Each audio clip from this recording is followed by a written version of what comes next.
May the words of my mouth and the meditation of my heart be acceptable in Yahweh's sight. He is our strength and our Redeemer. And it is in His name, which is His authority, that we pray, praise, proclaim, project, and protect His message. Amen. Amen. Thank you guys for being on today. Appreciate you all. Continuing to go through this series. It's a Revelation series, and we're going to go into Revelation 13. However, we've been led to make sure that we take time out to really focus in on the beast today, the government. So we're probably not going to get through Revelation chapter 13 today. We're going to take some time out to focus on this government, right? Like when you comprehend the beast, when you comprehend the government, you're going to comprehend so much more about what's going on. And so we're going to take time out to really get into some sovereignty stuff. Now, we teach sovereignty. We have sovereignty 1, sovereignty 2. That's literally 16 weeks straight of just information on sovereignty, law, etc. Right? In the Bible, we talk about all the time. The Bible is really the law and case study. Hey, to everybody that's coming on. I'm trying to get all these platforms on. We appreciate you, right? So we're going to talk about Revelation 13, but we're going to sit on this beast today, because if you don't comprehend the government, the beast, then you're going to miss a lot of stuff, right? This is legal terminology going on, and we're talking about the beast, the government. So if we don't comprehend how government, the beast works, we're going to miss a lot of stuff in Revelation. And so it's important that we comprehend what's going on concerning the beast. It's extremely important that we comprehend what's going on concerning the beast. It's extremely important that you comprehend law. It's extremely important that you comprehend that all the stuff we've been reading and talking about concerning Revelation and, Genesis, Daniel chapter 2, Daniel chapter 7, you're seeing certain words being used over and over again because you're getting into legal terminology, right? The study of these legal terms, right? So you're talking about these legal terms. Hey, Shalom, John. How you doing?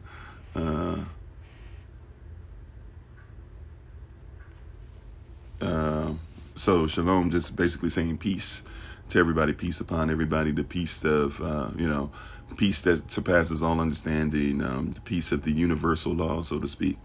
That's what we're talking about when we come in here. So when we say, culturally, when we say shalom, that's what we're really talking about. If you even break down the word shalom character by character in Avda or Hebrew, you're basically saying something that destroys or breaks up or chews up through the source, through Aleph, through the source, the Father, teaching us or allowing something to be our shepherd, or even someone to be our shepherd. That helps us to be in a position to where we are now flowing through the Spirit, covered by the blood, and being able to have proper currency in our life. Hey, shalom, babe. My wife is on once again. So we give all honor to the Most High. We give all honor to the Most High for my wife, the honorable Maya, who lives a life that's able to be honored. And we're thankful and grateful to have her on with us. And you can follow her on TikTok, YouTube, her website, and Pinterest at BloomNFlourish. Not A-N-D, but the letter N, BloomNFlourish.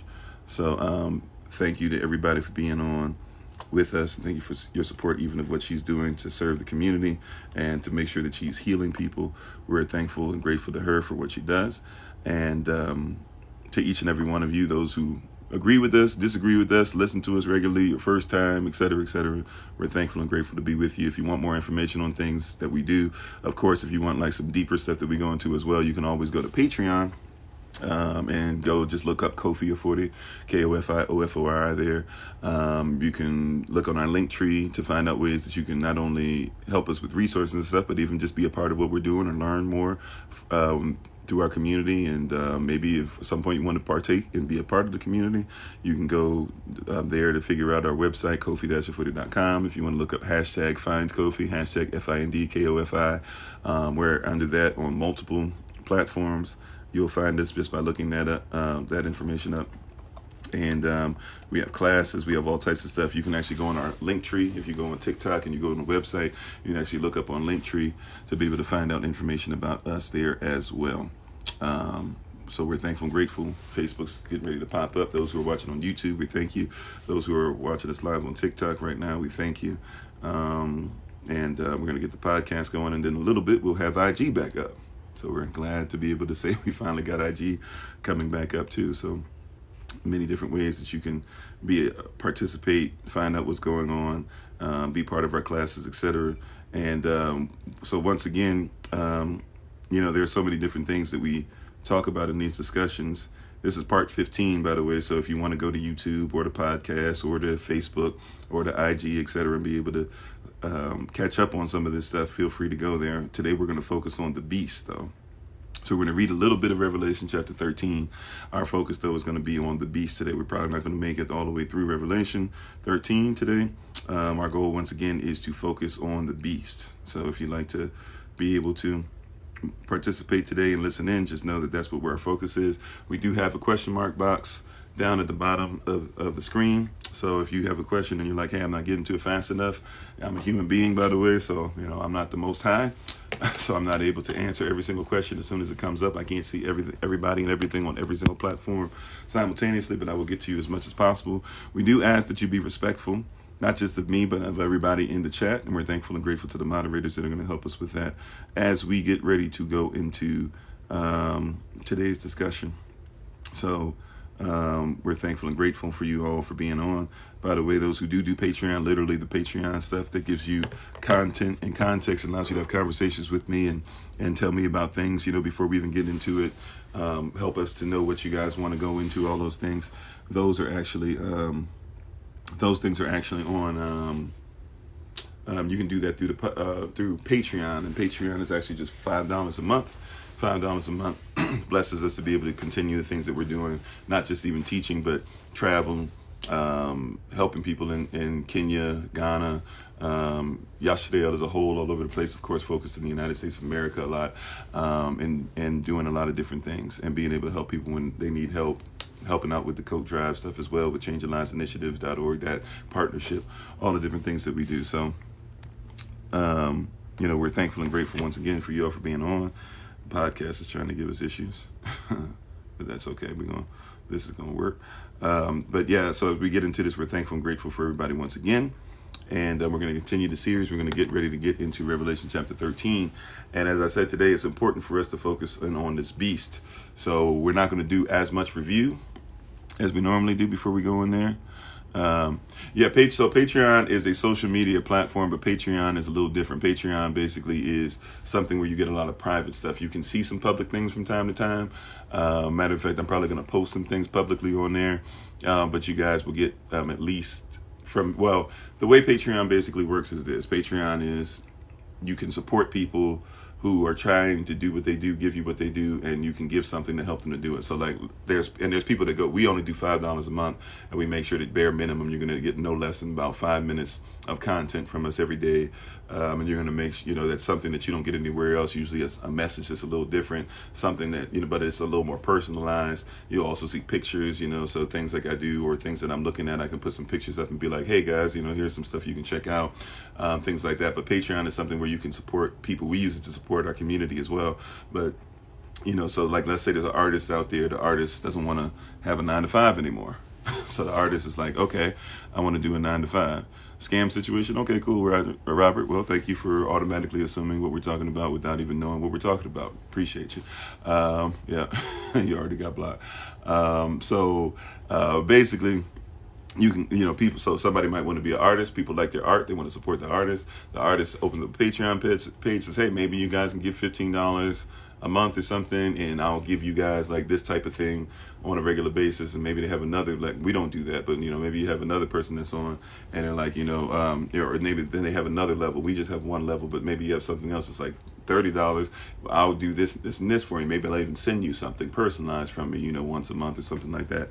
And you have different tiers. For us, we just have $5 a month, and it gives you access to what pretty much all of us are going through, or are going to get at the same time. So, but you just go to Patreon and you would look up, Kofi Ofori, and you can donate $5 a month, and then you have access to some things that nobody else has access to, and it's just for $5 a month. How many of us can say that we have $5 a month that we waste? Maybe not everybody, right? But even when I was homeless, I could say that $5 a month was something that I could, easily be able to, I could easily spend and not know where it went, right?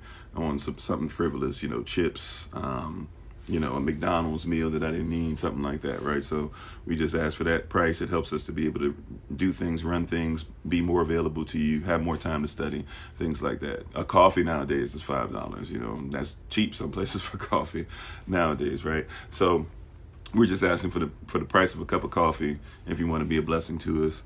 And especially the more people we get on there, the less chance that we need to raise it up, So I was literally talking to my wife about it. If we get to a place to where we got, we like right now on TikTok, on this third TikTok page, we've done a lot of stuff on YouTube, TikTok, Facebook, etc., over and over again. But right now on this page, I don't even know, we're way over 10,000 people and stuff like that already. And having just started this a few months or a couple months ago, 3 months ago, whatever it was. Imagine if, so imagine we get to 5,000 on Patreon, we just start taking care of our community. Like we just go outright after a few months, we just buy land. We don't have to, if people want to give donations, that's great, but we just outright go out and buy land. So now your donations aren't as tightly, woven now your donation, 100% of it goes to, just helping the community, period, rather than, all right, we got to help them, but we might have to pay the cost of this to make sure we get this over, whatever. Now we just do it. If we want to buy shipping containers for the Oz Land Project 83, stuff like that, we just go buy it. And we just say, hey, we want this many, and just go ahead and bring them to us, right? Because we're in a position to do so. So Patreon helps people like us and communities like us to be able to sow into something outside of those of you who sow a lot anyways, but it's something simple. You get enough people to do it, and it helps us to be able to be on track with it. So that's basically how Patreon works. Hopefully that answers the question, but thank you, perfectly. Appreciate it. So that's what Patreon does. So when you hear us mention Patreon, that's what we're talking about. Nevertheless, today we're going to get into Revelation chapter 13, and we're going to focus in on the beast. And really, when we focus in on the beast, it means we have to focus in on the government, because that's what the beast means prophetically concerning Israel, things like that. Real quick. So our focus once again is going to be on beast government. So we're going to talk about sovereignty, which once again is like we have 2 courses that we do, 16 weeks of information. So obviously we're not going to be able to really get into sovereignty the way we do in our classes today, even if we go 2.5, 3 hours like we have a tendency to. However, when you're talking about sovereignty, you have to be in a position to, or you have to talk about the government. Right, but if somebody asked a question real quick, I'm gonna answer it real quick, and then our focus today has got to be on this beast, right? But real quick, when we talk about the beast, or I'm sorry, when we're talking about, somebody asked me a question about confidence. Any tips for confidence? Confidence basically starts with vision. We live by something: vision, purpose, and value. When we're going towards anything, vision, we call it VPV, right? Vision, right? Vision. Can I do it still? Yeah. Purpose and value. Here we go. Right? So vision, purpose, and value, right? But we call it VPV. And the reason why is that your vision is basically seeing what you're going to do afar off. Your purpose is daily manifestation, what you need to do every day to accomplish the vision or get to the vision. And then value, how much value do you put on something? So when somebody says, I'm dealing with confidence issues, number one, usually it's because you don't know where you're going. If you happen to know where you're going, a lot of people know where they're going, but they don't know what they need to do every day to get there. Some people are willing to do what they need to do every day to get there, so they're okay with purpose. But if you have no vision, then your purpose is lost, and therefore you can't put proper value on it. You don't have confidence in it, right? Like Paul talks about, I am persuaded, right? Persuaded literally means that I've been convinced. I am confident of this very thing. You can't be persuaded or you can't be confident in who you are if you don't know where you're going. And that's why this revelation is important. Yep, Shabbat in 2 days. Technically, we do Shabbat from, the evening and the rising on the first day, evening to rising all the time. So we do it at 6 o'clock p.m. Eastern New York time. Some people do it at 12 a.m. So come tomorrow, evening, we'll be talking about Shabbat Shalom. And we do a Shabbat Shalom podcast as well, because we keep the holy days, or in English, in Revelation even, John is keeping the Lord's Day. They would call it Shabbat, right? But I would say that, confidence is crucial, but then competence as well, because you can have confidence but not have any competence. So a lot of people are confident. You have all these people, they use terms, Greco-Roman terms, like I'm an alpha male, I'm this, I'm that, but it's like, but you might not be competent. So you might be an alpha male. Like, I ain't mad at you. Okay, you were an alpha male, whatever you can call yourself. That's not our culture, but you want to be that. That's fine. You want to be like a wolf and Lupercalia and all that stuff. Fine, do that. But then a lot of people aren't competent in what they do. So they are confident, but it's like seeing somebody that's confident but doesn't know what they're doing is a heck of a thing, isn't it? Right? But then you have some people that are competent. And really, I would even say it's a hell of a thing. Like, it's a hell of a situation to deal with somebody who's has extreme confidence but has no competence, right? But then it's a hellish thing also to deal with somebody who's competent but has no confidence, right? So they actually are really good at what they do, but whenever you're like, well, why don't you do this? Why don't you make sure people can see your business? Why don't you make sure that you ask for the promotion? Why don't you do? They're not confident. So they still freeze. So confidence and competence married together is going to be the key, right? That being said, though, I'm going to leave that alone.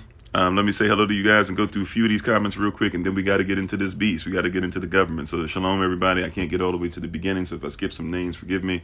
Shalom, Sister Sonia. Of course, once again to my wife, the Honorable Maya. We said, who lives a life to say be honored.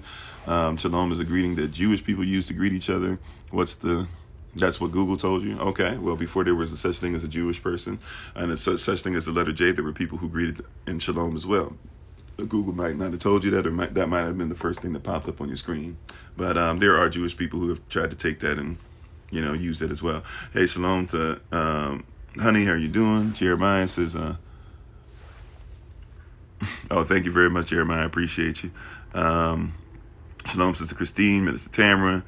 John, I know there were people that came on before that, so like I said, forgive me if I don't get to you. I can't scroll all the way back up top right now. J185. Is it Kiasir? Is it Kiesra? Am I saying that right? I don't know if I'm saying that right. Welcome to being on. Breezy, Ransom. Thanks for being a part of the community. B48. Try to get through all this. Harry. Oh no, hey man, that's not the name. Aturo. Oh, okay. You were talking about me. All right. Tracy, Allen, everything Zion. Praise Yahweh. Amen.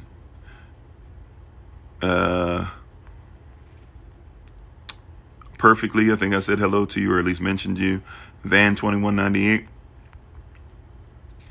You said teaching 10 Commandments. We've gone over the 10 Commandments quite a bit. So once again, this is part 15 of this series. If you want to go to other places to catch up on it, you can go to our YouTube channel. You can go to the podcast. You can go to IG. You can go to Facebook and catch up with those things. If you want to put some relevant stuff in the question mark box, as Minister Tamara always reminds us, feel free to go there. And once again, we ask that everybody be respectful. You can ask whatever questions. You can doubt. You can say that I'm wrong. You can say, you can even outright say that I'm evil, right? But we just ask that you try and be respectful of people. I don't know if calling me evil is respectful or not. All right, so we're going to be focused today on Revelation chapter 13, but really the beast. We're probably not going to make it through all of Revelation 13. We must comprehend what the beast is, all right? And so I'm going to read a little bit of it. We're going to focus on the beast, and tomorrow we'll kind of be more holistic in Revelation 13, all right? If that makes sense to you. So if you want to come back, we're on every rising, by the way, every single day. At the Rising, 8 a.m. Eastern, New York time. We're on every Monday, Tuesday, Thursday, and Friday. We're on at 8 o'clock p.m. Eastern, New York time. January 30th, which is this Sunday coming up, we'll actually be on for a special session every last Sunday of every month. My wife and I come on 8 o'clock p.m. Eastern, New York time. We do a special session, her and I coming on live together, so that will be coming up as soon as possible. He said they can't say that. The block fingers are real quick. Hey, man, I appreciate the moderators. All right. And by the way, moderators, somebody that I think it was Isaiah 13 and 14, something, whatever his name was yesterday, just to let you know, because he said he was trying to come at one of you guys. I'm assuming it was Minister Tamara. I'm not sure. And he tried to throw it to fuss about you guys, muting him or something like that. And nobody would give him a good reason as to why he was muted or something. And I basically talked to him because he seems to be dealing with some stuff, especially as far as sisters not being, sisters not really being able to speak their mind. And he was busy talking about that, she just didn't want to bow down to a man type thing or whatever. And I just let him know respectfully that we're not dealing with all that, especially his disrespect. So just wanted to let you know that was talked about to whomever it was. He kept saying your elder or your minister or something like that. So I'm assuming that's who it was. Nevertheless, though, thank you for doing what you do, moderators. Continue to do what you do. And, you know, I got your back, and I appreciate you having mine, all right? So we're just to let you know that was dealt with, all right? So let's get into this. Revelation chapter 13. And, you know, if you got a chance to take notes, if you're screen recording, if you're going to come back, watch this later on YouTube or listen to this on the podcast or something.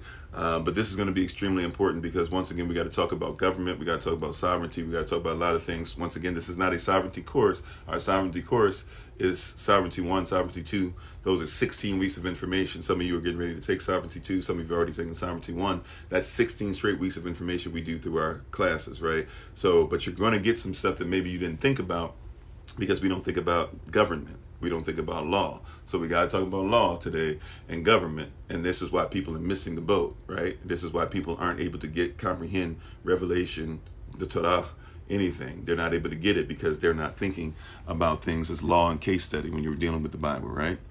Hey, how you doing? Chosen one, how you doing? All right, so here we go. Revelation chapter 13, verse 1. Hopefully everybody's ready. If you're not able to read, all right, just at least listen so that you might be able to keep that which you've heard, right? Those who are reading, read along with us so you can keep that which you have read, right? Revelation chapter 1, verse 3 is a blessing. This is a blessing to those that read it, hear it, and keep it, right? Okay, read it, keep it in mind. Yeah, people literally think it's a monster, right? So that's why we got to go over today, because it's a monster, so to speak, but it represents something. All right, here we go. Revelation 13:1. It says this. It says, and I stood. Who is I? This is Yohanan, John, right? John the Revelator, John the youngest of the disciples, right? So, and I stood upon the sand of the sea. And I got to make sure before we go there, remember, Revelation chapter 12, verse 18 is usually missing in people's Bibles. So, Revelation chapter 12, verse 18 tells us that he had one foot was in the water, right? So 1 foot was in the water. That means what? 1 foot is dealing with the people. He's getting Revelation dealing with the people. The water represents people, and the Torah as far as prophetic word and dreams and visions. So he's had 1 foot in the people, but this foot going in Revelation 13:1. Remember, we wouldn't have chapters and verses and all that when this was originally written. It would have just been a straight letter or a straight documentation, a straight epistle. Okay, so verse 18, which is not even in some of your Bibles, Revelation 12, verse 18, says that he had 1 foot standing in the water or in the people. All right. Then Revelation 13:1 says, and I stood upon the sands of the sea. That's the clay, right? That's Yah's word, right? That's the people of Yah even. So one of the people of the water, which we know came out of the mouth of Satan, his people. Remember, Revelation chapter 12. Now 1 foot is in the sand, the people of Yah and Yah's word, and that which is solid, the clay, what the potter shapes things with, or what the potter shapes, he shapes the clay with his own hand. All right. So, and I stood in the sand of the sea and saw a beast rise up out of the sea, right? The water, the people, out of the people. Yeah, yours doesn't have a lot of Bibles don't have Revelation 12:18, right? So Revelation 13:1 now, and I stood upon the sand of the sea, right? I stood upon the sand of the sea. Sorry, the sand of the sea. I can talk, and saw a beast rise up out of the sea. I saw a government rise out of the people who came out of what? Satan, the people who are so the devil's people have a government, right? And they built a government out of them. Okay, so let's check this out. Having 7 heads and 10 horns. We've talked about the 7 heads, and by the way, the serpent, Satan, the serpent has what? Has 7 heads. And the beast has what? 7 heads. And the serpent has what? 10 horns. Those 10 tribes, 3 of which would be plucked out by the 8th horn that shows up, or really the 11th horn, but that becomes the 8th horn we talked about in Daniel chapter 7, right? But it's the same. It looks just like Satan. Why? Because the people who follow Satan, who follow the devil, they are lifting up out of themselves a government that follows after their father. Remember, Yashua said, this is why we got to remember, Revelation is not a one-off. Yashua made it a point to tell us that that there were people who were saying this, and there were the religious leaders, and they were talking about, you keep talking about your father and father, and that or whatever, right? And he said, look, you guys are of your father, the devil. Your source is the devil. Father does not mean what everybody thinks. That's why Romans chapter 8, verse 19 makes it a point to say that the creature, the creature is waiting on the manifestation of the sons of Elohim, or the children of the Most High. So there's creation that's not considered to be Yah's child. Because in order to be a child, you must adopt the child. When you give birth to a child, do you not have to sign a birth certificate? Right? Which is, we could talk about sovereignty as well, but we're not really going to get deep into that today. Right? But you sign a birth certificate. When you sign the birth certificate, you are authorizing that is your child. Right? There are mothers who have like conditions. There's mothers that actually have conditions, things go on in their brain and things aren't functioning correctly. And when they give birth to the child, they actually don't want to even keep the child. Once they see the child and stuff, they actually don't want to have the child. So guess what? Like if somebody wants to adopt the child, or if it's a friend or something, they'll actually sign, the friend signs the birth certificate. Or if the government, right, if it becomes a war of the state and all that, the government takes over the child, then what do? They say, okay, well, we will sign, right? We'll sign the birth certificate ourselves, right? So you have to be authorized. See, we're going to be talking about a lot about law, because the Bible is law and case study. The Bible is filled with legal terminology, and because people have been telling you so long that you don't have to be about the law, you don't care about it. Hey, shalom, Nakia, how you doing? Sorry, did not say shalom to you. Shalom, Crystal. Shalom, Cole. Shalom, Sister Deborah. How's everybody doing? So we got to go to a place of what? We got to go to a place of law. Okay, law and case study. So this beast rose out of the people. This government rises out of the people, having 7 heads and 10 horns, just like the devil does, and 10 crowns upon his head, right? Representing these 10 kingdoms and things we're dealing with, right? Hey, how you doing? Love me. Thank you very much for being on. And upon his heads, the name, or the Shem, or the authority of blasphemy. What are the 2 definitions of blasphemy, by the way? To blaspheme is just basically one of 2 definitions. To blaspheme either means to speak or to say that you were the Most High on earth, right? Which is what got Satan kicked out of his position and then ultimately kicked out of heaven. And we talked about in Revelation 12, right? And then the second definition is to say you can forgive as the Most High forgives. The Roman Catholic Church tells you that in their writing, they say whether it's Jesus, now we say Jesus, but back then, before the letter J existed, you can look this up for yourself. In their documents, it still says IESUS, and it says in their documentation that if Jesus or Yesu should forgive, or whether we would forgive, it's the same thing. Blasphemy. Right? To you to forgive your brother is one thing, but for Yahweh to forgive your brother is something else entirely, right? So, but that's the 2 definitions of blasphemy. So, this government is trying to operate as if they are the Most High themselves, or has to create something, a system in which they're the Most High themselves. Ooh, that's the key. Did you catch that?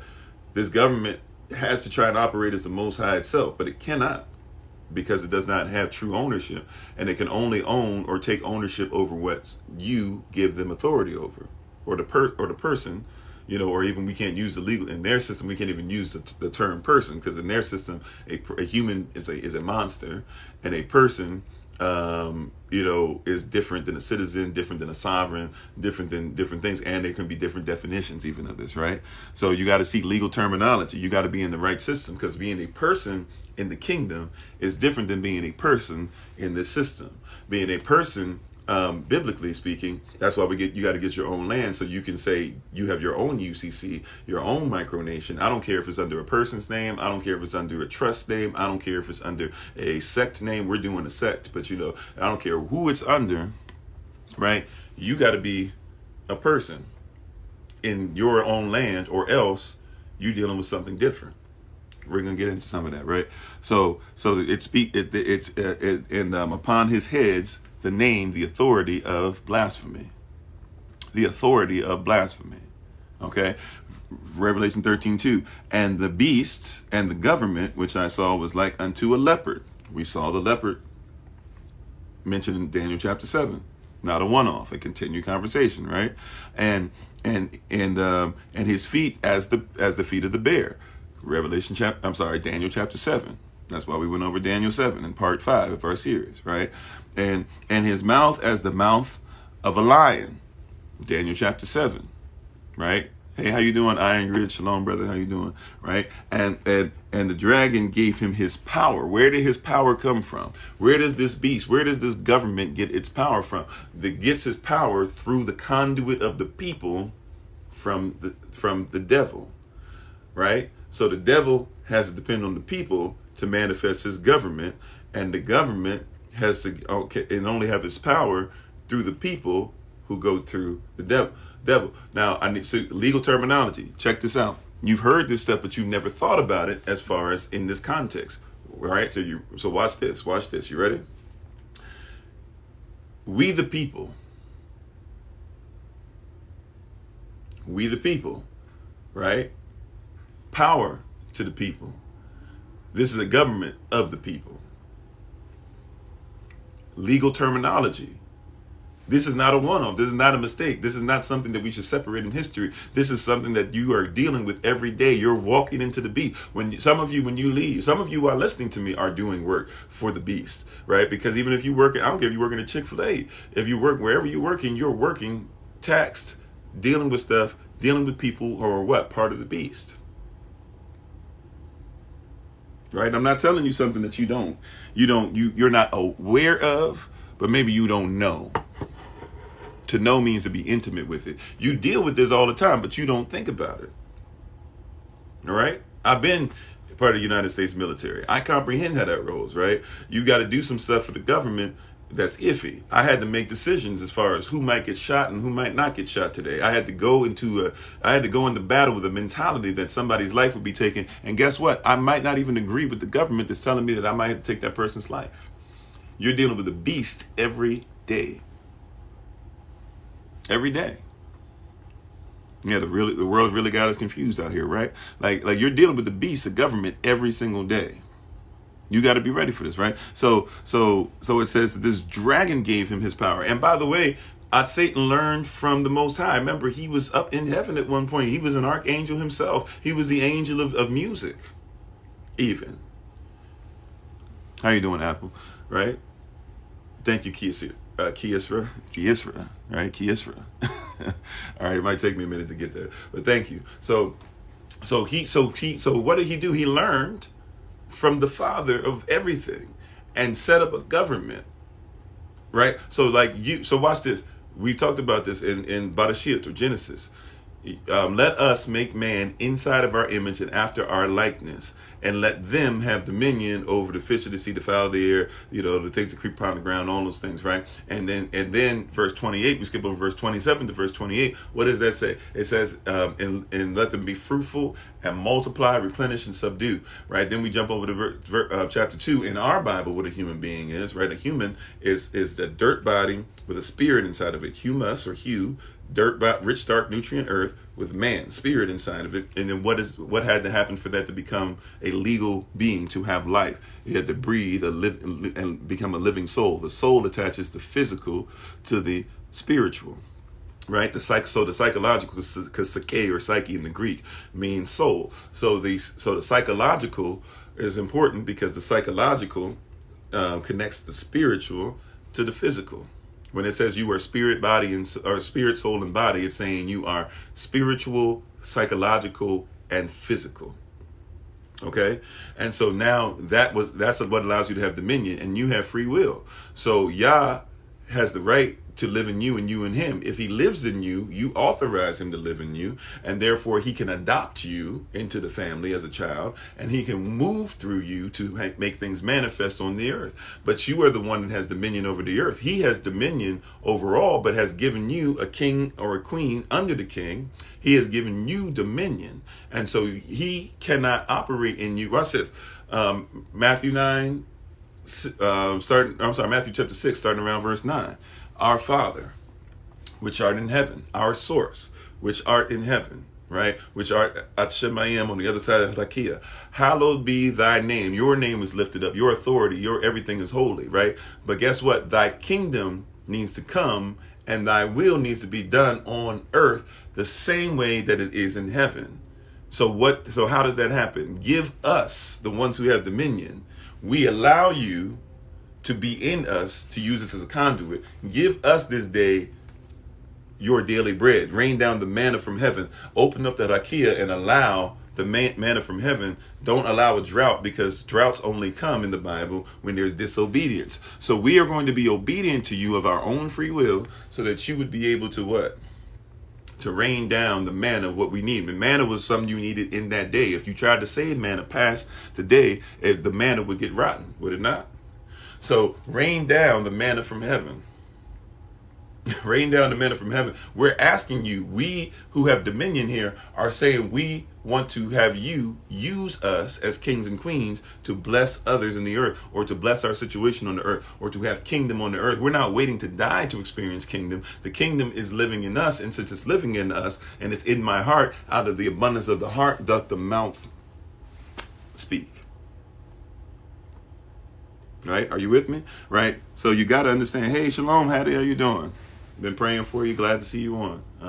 Right? So out of the abundance of the heart doth the mouth speak. Shalom, Chef, how you doing? Right? So I got to get this in me. Hey, Chub, how you doing? Right? So I got to get this in me. I got to get this in me. I got to get this in me, but I have dominion. I have free will. He doesn't have to use me to come through the earth, because guess what? It's not that he doesn't want to use me or come through me, maybe is a better term, right? But he doesn't have to use me or come through me. I make the decision, do I want him to come to the earth? Matthew 24, this is what we've been talking about. This is part 15, right? So you guys can go back if you need to and catch up on the recordings everywhere. But this is why it's important that we get this and get a new comprehension and do cultural make sure that it's culturally appropriate, and that we look for the proper cultural indicators, right? Give us this day. You have to use me. And I have to say it's okay to use me. So what? Satan does the same thing. If you'll allow me to possess you, then I can use you to establish my kingdom as well. He learned from the best.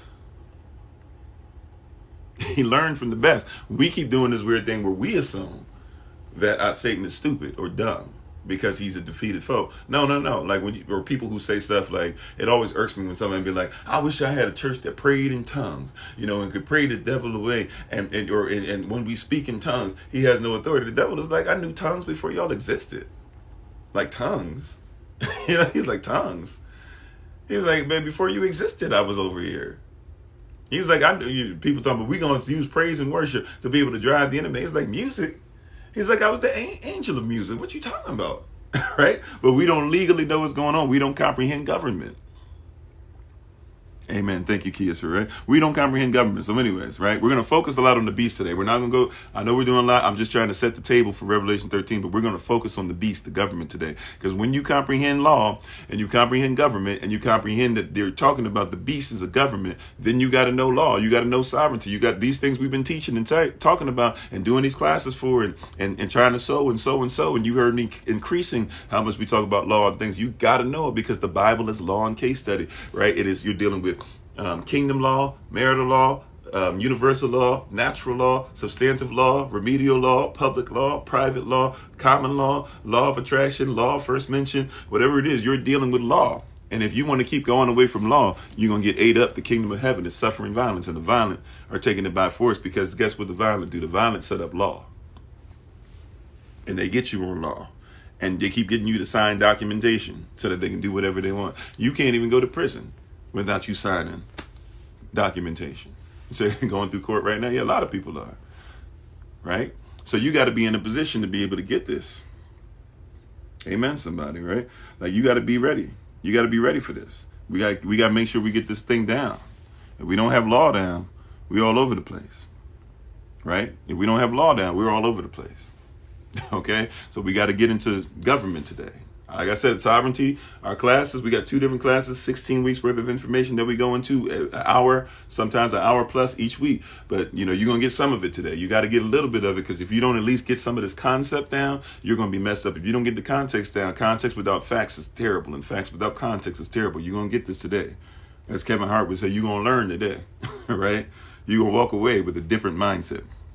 All right, so it says, I'm back in Revelation 13, verse 2, and the beast, the government, which I saw was likened to a leopard, and his feet were the feet of a bear, and his mouth was the mouth of a lion. All right, and the dragon gave him power, and his seat where he sat at, his throne, his place where he sat at, his power, and his seat and great authority. So you don't think that the devil has any authority. He shouldn't have any authority over you because he's in a different system. But don't get it twisted.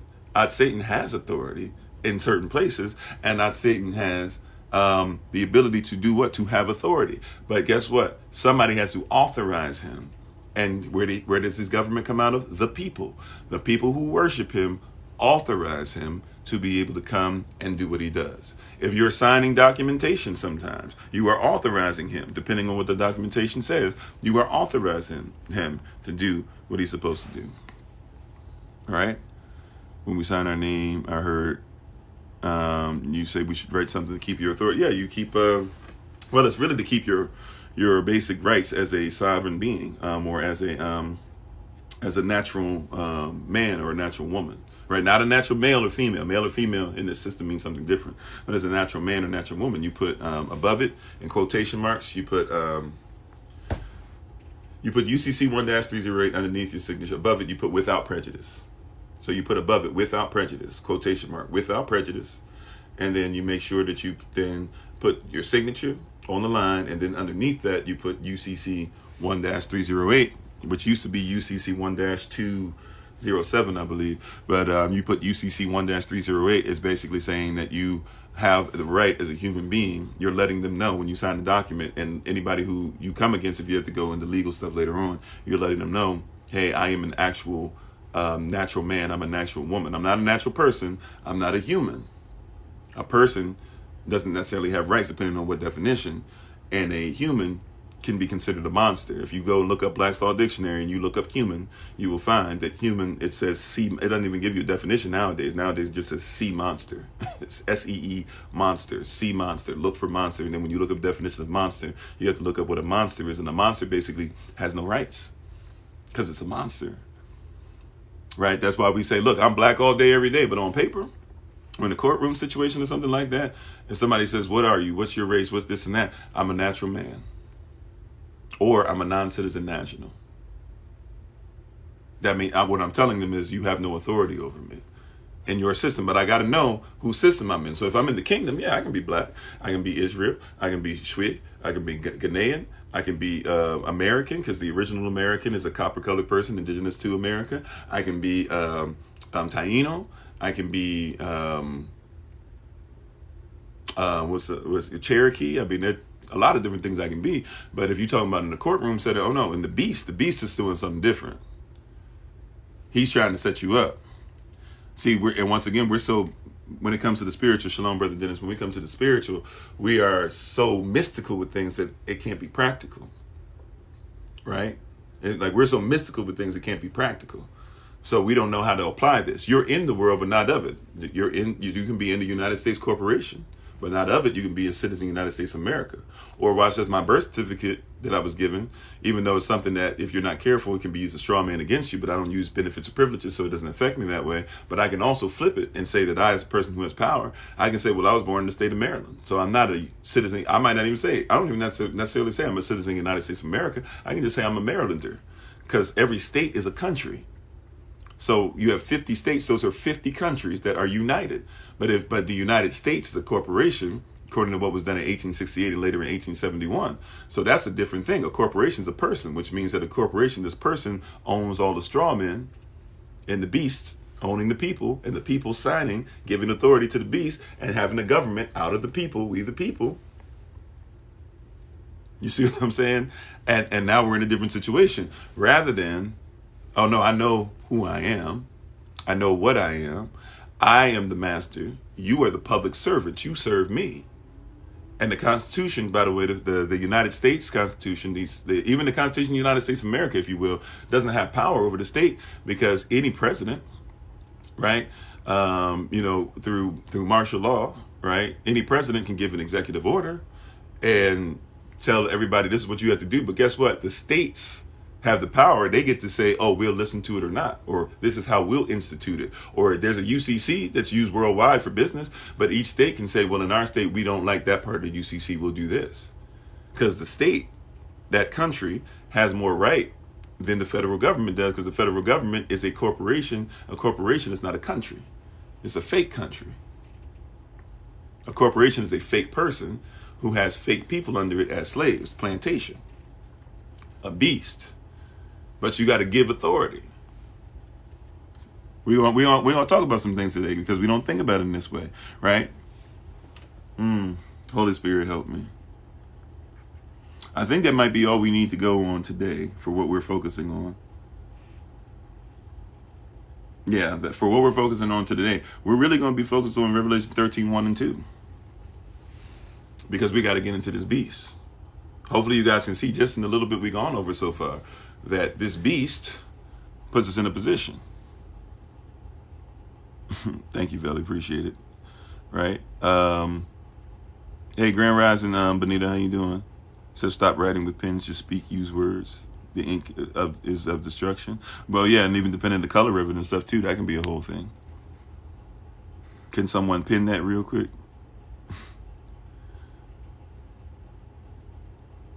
Sea monster is an SEE monster. Sea monster. Look up the depth. So if you look up in Black's Law Dictionary, if you look up human, they don't even, nowadays the modern ones, they don't even have a definition.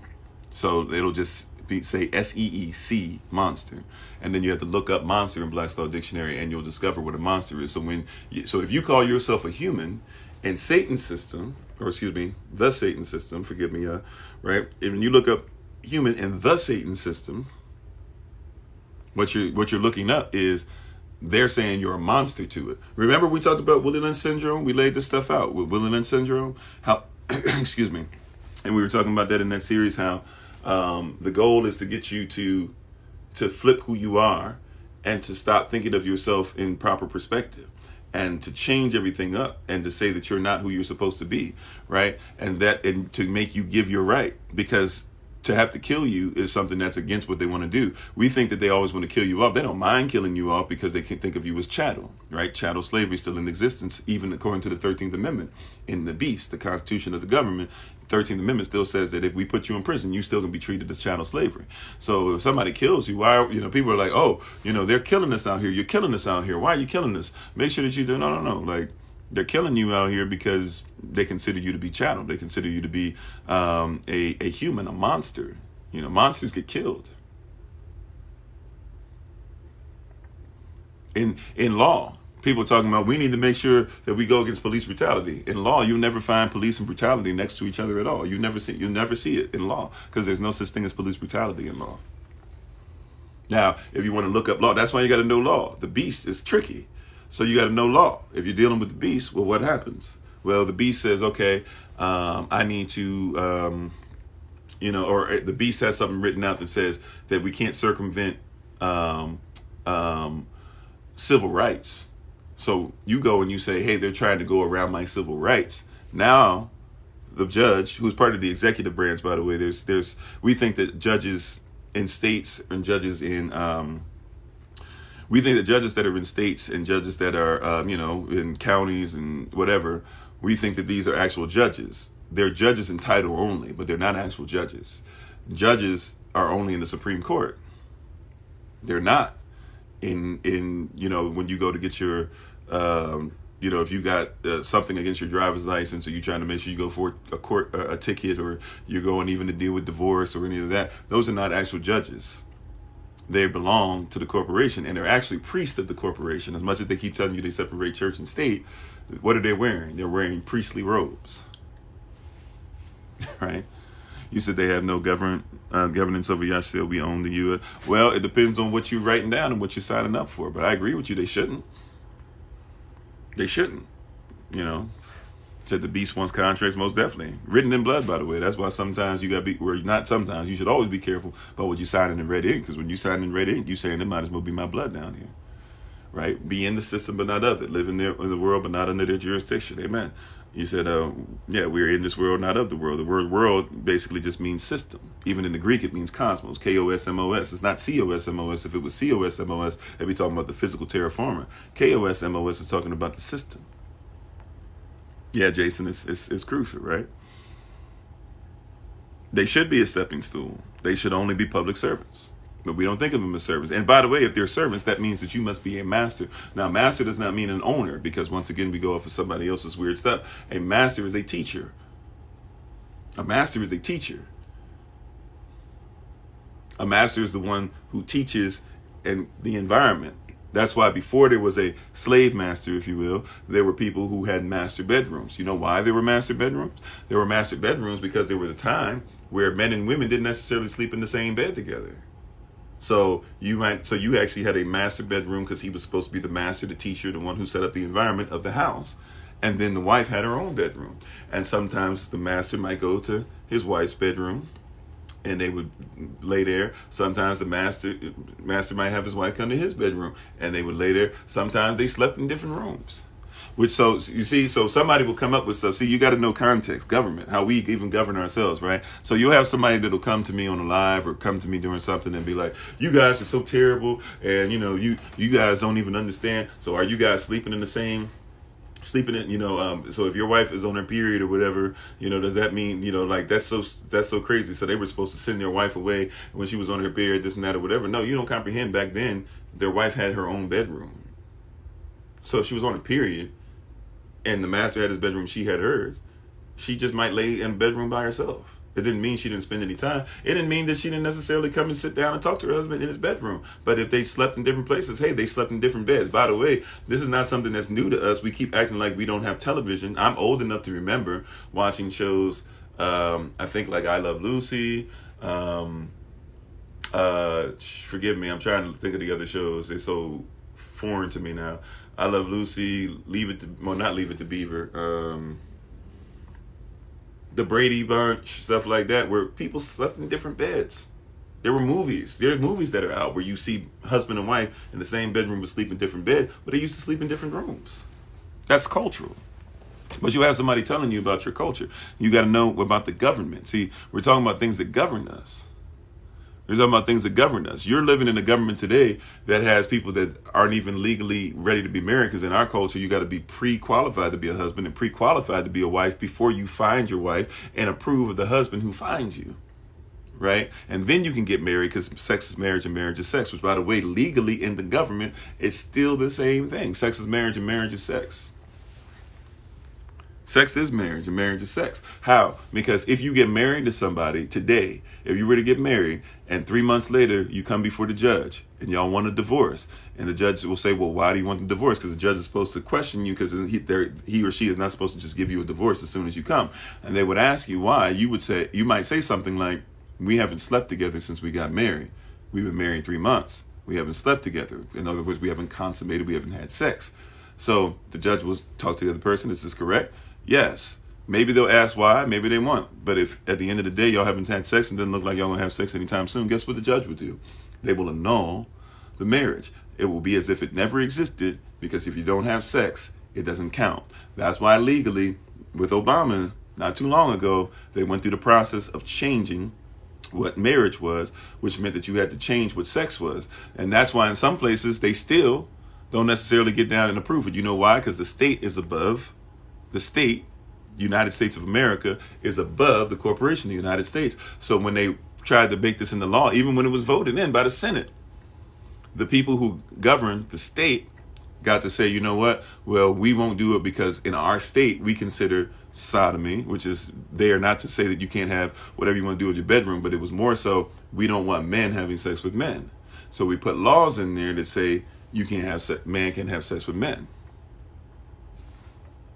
Right? There are laws in some places that talk about, no fellatio, as far as, I don't know if we have children on, so I got to be careful about the words I use. But, the, fellatio as far as woman to woman, they have laws against that some places, not because they don't want men to do that to their wives, whatever, but it's there because they didn't want it to be a sexual act that's illegally thought of, that a woman can do whatever with another woman. Because the second I change the definition of sex, I change the definition of marriage.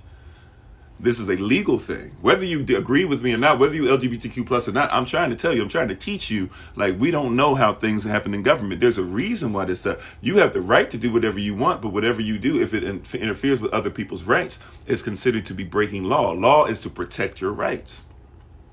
There's a beast, there's a government. There's a reason why the government acts like the devil. There's a reason why we have to go over this beast today. Because if you don't comprehend how the beast works, you don't know why they're changing law. They're changing their law. Matter of fact, what? Well, let me catch up on some of these comments real quick, and then we'll get a little deeper into this, right? Let me catch up on some of these comments, though. You said, do I think verse 1 has anything to do with Marine Kingdom? No. Well, no. Simply because we're talking about the dream format and the representation. Now, the people act being off, could they, in essence, be people that are still, killing off animals and doing things against nature? Of course. But I don't. As far as what I personally read, I don't even want to talk about my opinion on it, right? What I personally read, I haven't found anything that links that for me, but that's a great question. Could be in a certain sense, but I just haven't been able to make that connection. Shalom Tulips, how you doing? Thanks for sharing the live, you guys. I appreciate it. Thanks for the love. Thanks you for the gifts, all that great stuff. We appreciate you. You said when you believe in fear, it kills you. Yeah. Uh-oh, it just scrolled up on me. I'm sorry. I don't know I'm sure. Okay, hold on. I'm gonna try and catch up. It just scrolled up on me. When it scrolls up on me, it messes everything.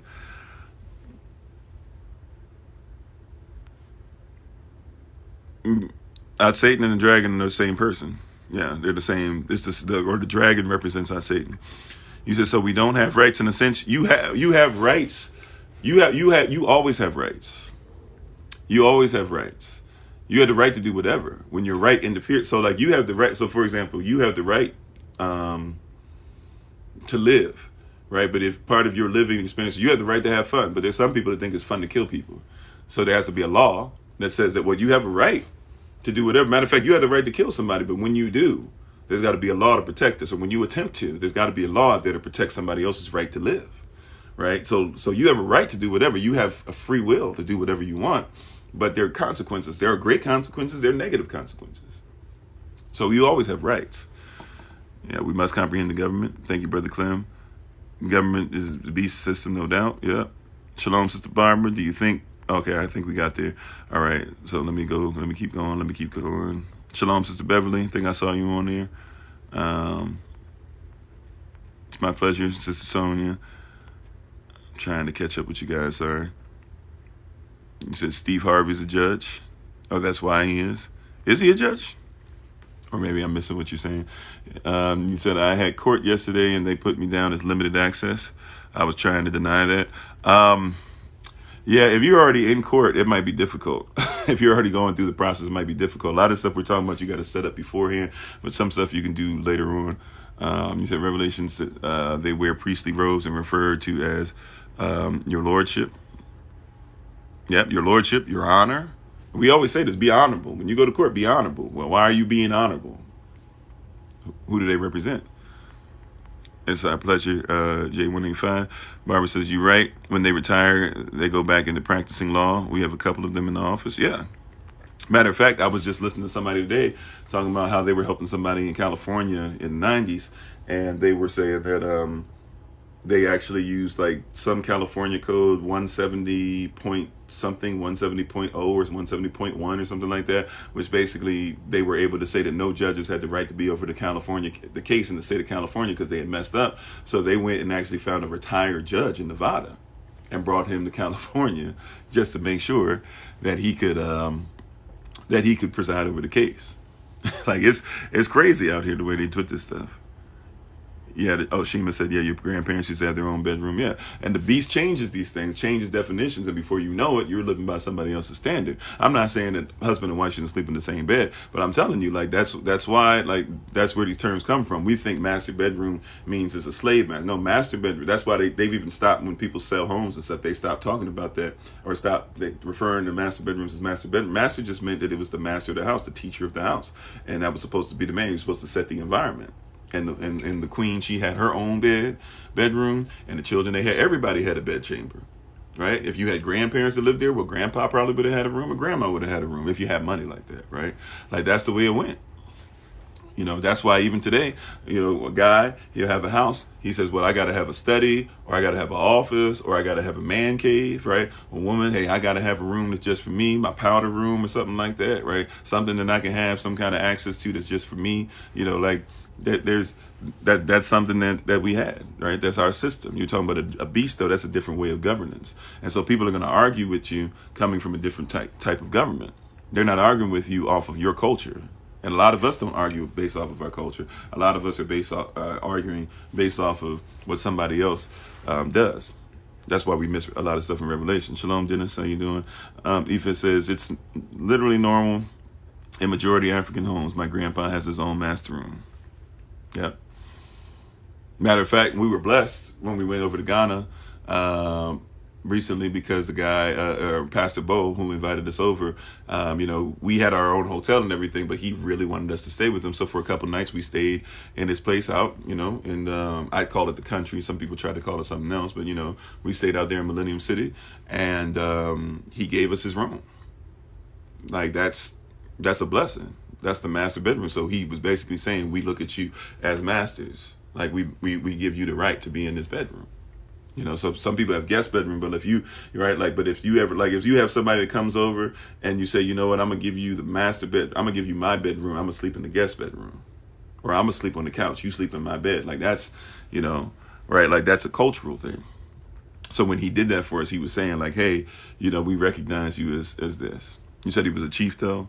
Yeah. Well, yeah. And it's cultural too. We're talking about culture, right? Do I divine for money? Do I divine for money? I don't know what that means. But hey, welcome back, Isaiah. Said TV, they slept in 2 beds, but my parents 1 bed. So thought it was the TV.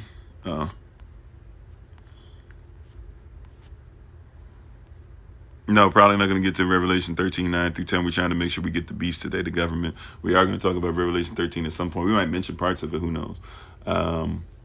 So trying to catch up on these comments, yo. But yeah, so it's important that we go through the beast, right? It's important that we talk about the beast, right? And the dragon gave power to the beast, right? But the dragon is giving power through what? Through the people, the water, right? The people of Satan are giving power to the beast. It says, give Caesar's things to Caesar, your government, and Yah's things to Yah, right? And exactly. And by the way, your government says that you don't have to give everything. So I'm going to go through a few more of these, and I'm going to have to pause in the comments because I won't get to the teaching if we just stay there, right? But it's great questions, by the way. You said your right ends at the point where it interferes with others. Yeah, right? So that's why I'll say, by the way, like, I don't consider this to be holy, but sovereigns will tell you this. A lot of gurus and stuff will tell you this. I don't know if I'm on the level of guru yet, but a lot of sovereign teachers who've been doing this 20, 30, 40, 50, 70 years, whatever, they'll tell you and teach you, like, if there's somebody doing drugs somewhere, as bad as it is for their system, if they're not bothering me, I'm not going to call the police or be like this or whatever. If it bothers me, if they start robbing from me or something, we might have to deal with that. Or I might have to, pull a weapon out and let them know, like, hey, you need to get off my land or something, right? But that's because you're interfering with my rights.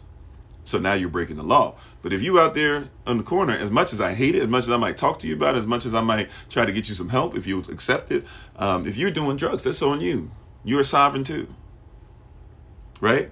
That's like this whole mask thing. Look, I'm not vaccinated. I'm not all about this mask life. Matter of fact, my wife and I like to travel certain places just because we can be in certain places where they don't care about it, right? And we know we're healthy. We know, I've been tested. I know that I've never had COVID. I'm straight. I'm not worried about it, right? However, I should have the right to do that, but you should have the right to do what you want to do too. If you want to go get a shot, get a shot. That's on you. I wouldn't suggest it.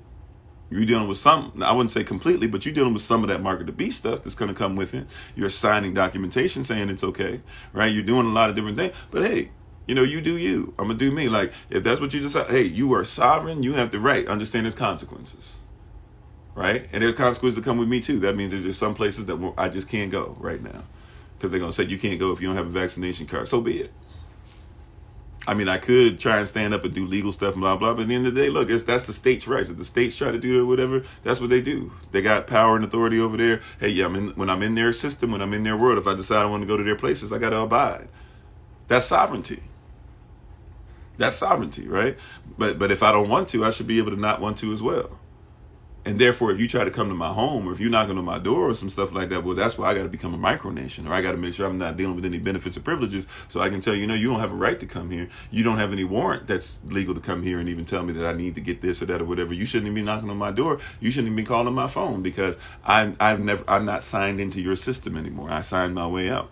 Sovereignty, right? Those are the things that we have to make sure that we comprehend. It said laws in the Bible are here to protect us, not to give us righteousness, but people twist it, right? Well, yeah, so laws protect your right, and laws are righteous. Righteous just means right legal standing, you know? And we kind of take that all already. Oh, Steve Harvey has a court show? Not a judge? Oh, okay. Yeah, I don't know. I didn't hear about it. And that's why we have laws to avoid chaos, as if the world isn't. Yeah. And by the way, once again, whose law? Whose people? When it says we the people, whose people? Is that the Romans 8:19? Is that the creature? Or is that the manifestation of the sons of Elohim? Two different people. Remember, Revelation is not everybody's revelation, nor is this revelation written for everybody. Why do we know that? Because it says this is a revelation of Yahshua HaMashiach given to him by Elohim to be able to be used by the servants of the Most High. This is not for everybody. That's why we have a whole series, having been led as we believe, 25 parts long. This is not for everybody. Not everybody's going to receive this. Not everybody's going to get it. Not everybody's going to have an ear to hear. Not everybody wants to hear it. And some people who know exactly what I'm talking about will still say, I'd rather do my own thing. Okay.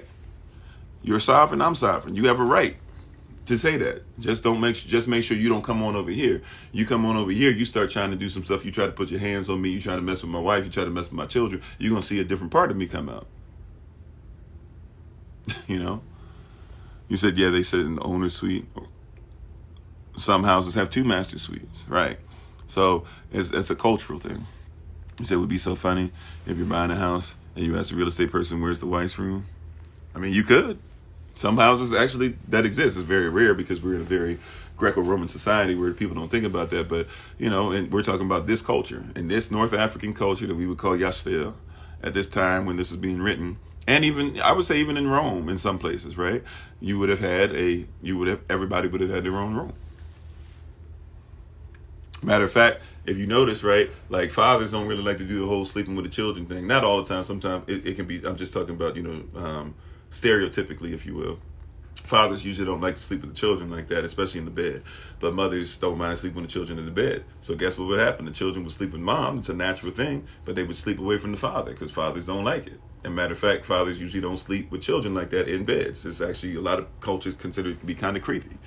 So it's like you go ahead and I'm going to be in the master bedroom or in the father's bedroom, and you can go ahead and be in your bedroom. And if children want to come in there, they can come in there. If they want to come in here and talk to me, they can come talk to me, but they ain't going to sleep in here because they don't really sleep with fathers. It's a different culture.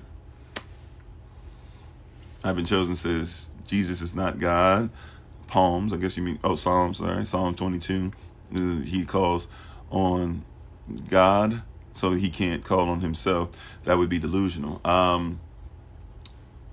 We could go there, 22, 23, 24. We need to make sure we're more contextual with it. Psalm 25 as well. And then we got to, of course, go to Psalm 119, Aleph, the first 8 verses, Beit, the next 8 verses. That's not where my focus is today. I would tell you this, though. You say he calls on himself or this and that would be delusional. First of all, just the fact that you're saying Jesus, I guess you mean Yahshua or Yeshua, right? Because that means we're talking about somebody else's culture, and I don't deal with Jesus because that's an idol. And God's is an idol as well, a Germanic deity. So we're already in the wrong place. But yeah, if you're going to talk about that and you say it's wrong for him to call upon himself or whatever, and therefore he can't be one with Elohim. I mean, what does Elohim mean? And that would just be the only question I would have. But you don't have to agree with it. Once again, this is having been led as we believe. You don't believe that? That's fine. You said last one. I'm sorry. Like everybody, I can't even get to what I'm saying. Everybody, I'm still haven't got to all your questions and comments. At some point, I'm gonna have to just. We're focused on government, right?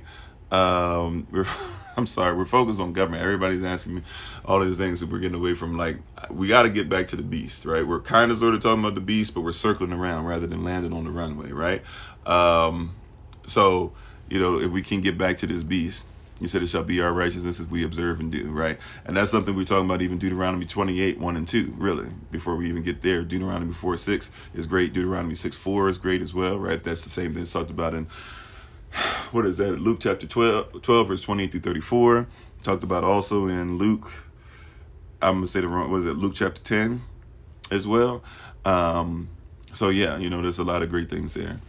But you got to talk about, once again, who are your people? Who are you governed by? What is governing you? What land are you even connected to? You know, what gives you the right to say that you are sovereign, or gives you the right to say that you're separate from the beast? Are you separate from the beast? Right? Are you separate from the beast? That's the question, right? Are you separate from the beast? You know, but before we get into all these other things, are you separate from the beast? Can you say, do you know what the beast is?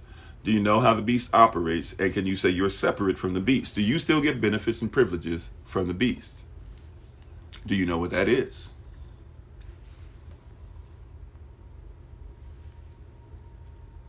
Right? Do you know what that is? Do you know what that is?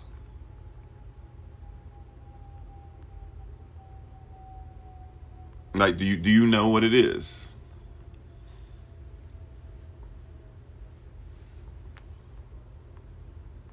Right? Like that's a real great question. Do you know what the beast is? Do you know how the beast operates? The Bible keeps telling you about a beast throughout the entirety of it. It's telling you that the serpent is coming after the son who's going to be born, a child who is given, the government being upon his shoulders, his government, the kingdom government. Do you know that John 3:16 is not talking about a physical earth, or not even really talking about you as much as it's talking about the kingdom of heaven?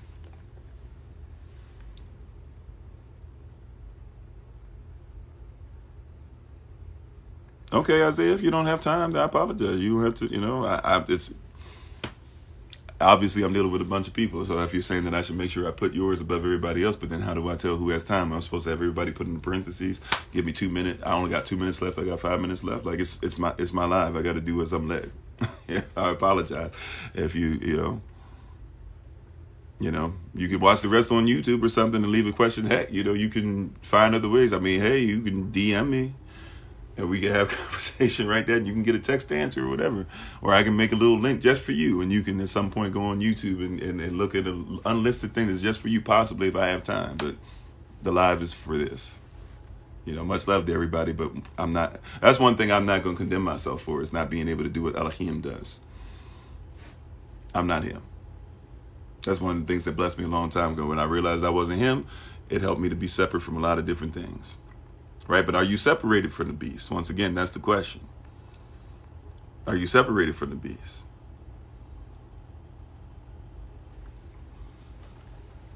Right? Are you separated from the beast? Right? There's a government. The beast is a government. The beast has been telling you since Daniel. Really since Genesis, that we talked about. Daniel, Isaiah, Ezekiel, Zechariah. Like, this is not a one-off. Matthew 24. There's a government issue. Once again, getting back to John 3:16. Right? Hey, Jersey, how you doing? Much love back to you. Looks like Cole's picture. Isn't that cool?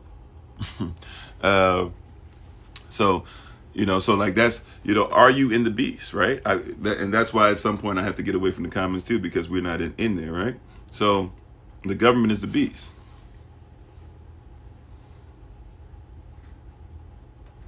Okay, that's fine, Isaiah. If you don't believe in the New Testament, I don't believe there's an Old Testament or New Testament. There's one testament, there's one contract. And if we'd stop trying to separate the two, then we'd be together. Revelation is doing nothing more than basically substantiating what you would call the Old Testament anyways. Somebody had to write something called Old Testament. That's Nicolaitan, exactly. Thank you, Minister Chairman. That's Nicolaitan doctrine. See where the whole idea of Old and New Testament came from. We're warned about it in Revelation, and we're warned about it when the Nicolaitans were mentioned in Old Testament. So, you know, I'm not doing anything that's there, but that's fine. You don't have to believe in it. I'm not here to try and convince you.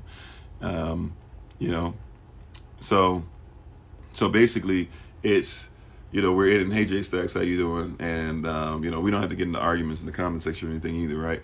Like, you know, so it's, but we get to a place where people aren't comprehending what the beast is or the government is. It's the same government. Daniel 2, Daniel 7, same government. Revelation, same government. Ezekiel 1 and 2, same government. Same government. Matthew 24, same government. Same government. Genesis, same government. Right? Same government. Zechariah, same government. Hazon, Revelation, same thing. This is not a one-off. And so since people don't know how government works, and we've been taught we haven't been taught that law literally just protects rights. You have unalienable. The Constitution even starts off by saying something like unalienable rights. Okay, Isaiah, that's fine. If is Jesus Christ a God? No, he's not a God. Nobody said that he is. I don't worship gods. Elohim is not God, just like God's not a deist, just like deists are not deities, just like deities are not netchers. The list goes on and on. Right? Just like netchers are not, shinobis times whatever to become Japanese kinds and all that stuff. You're speaking like a different culture than I'm speaking.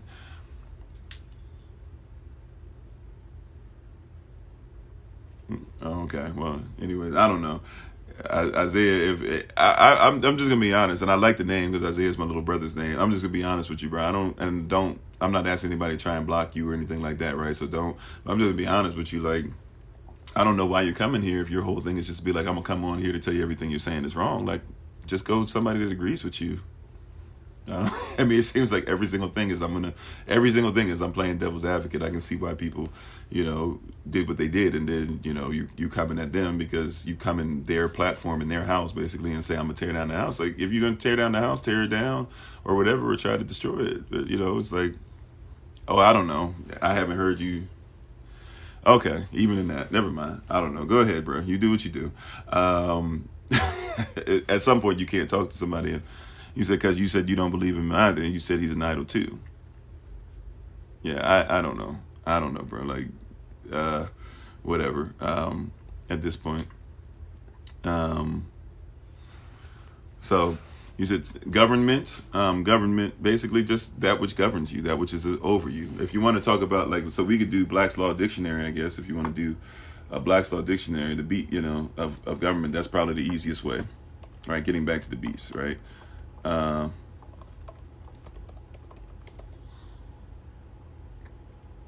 Let's see. So we're going to do Black's Law Dictionary, and we just look up government real quick.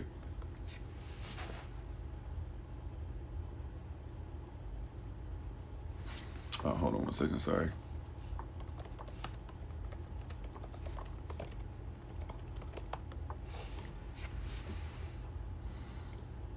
So if we look at Black's Law Dictionary and government, this is what government means.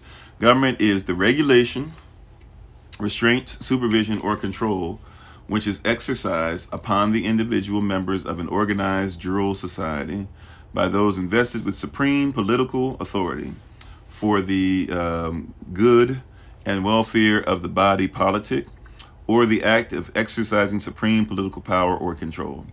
The system of polity in a state that form of fundamental rules and principles by which a nation or state is governed, or by which individual members of a body politic are, so that could be Republican, Democrat, stuff like that, are to regulate their social actions. A constitution, either written or unwritten, which, by the way, a constitution, a contract, basically, can be written or unwritten, right? It can be an express contract, even. You don't have to have something that's written or unwritten, right? You said it's nearly impossible to live ungoverned in the U.S.?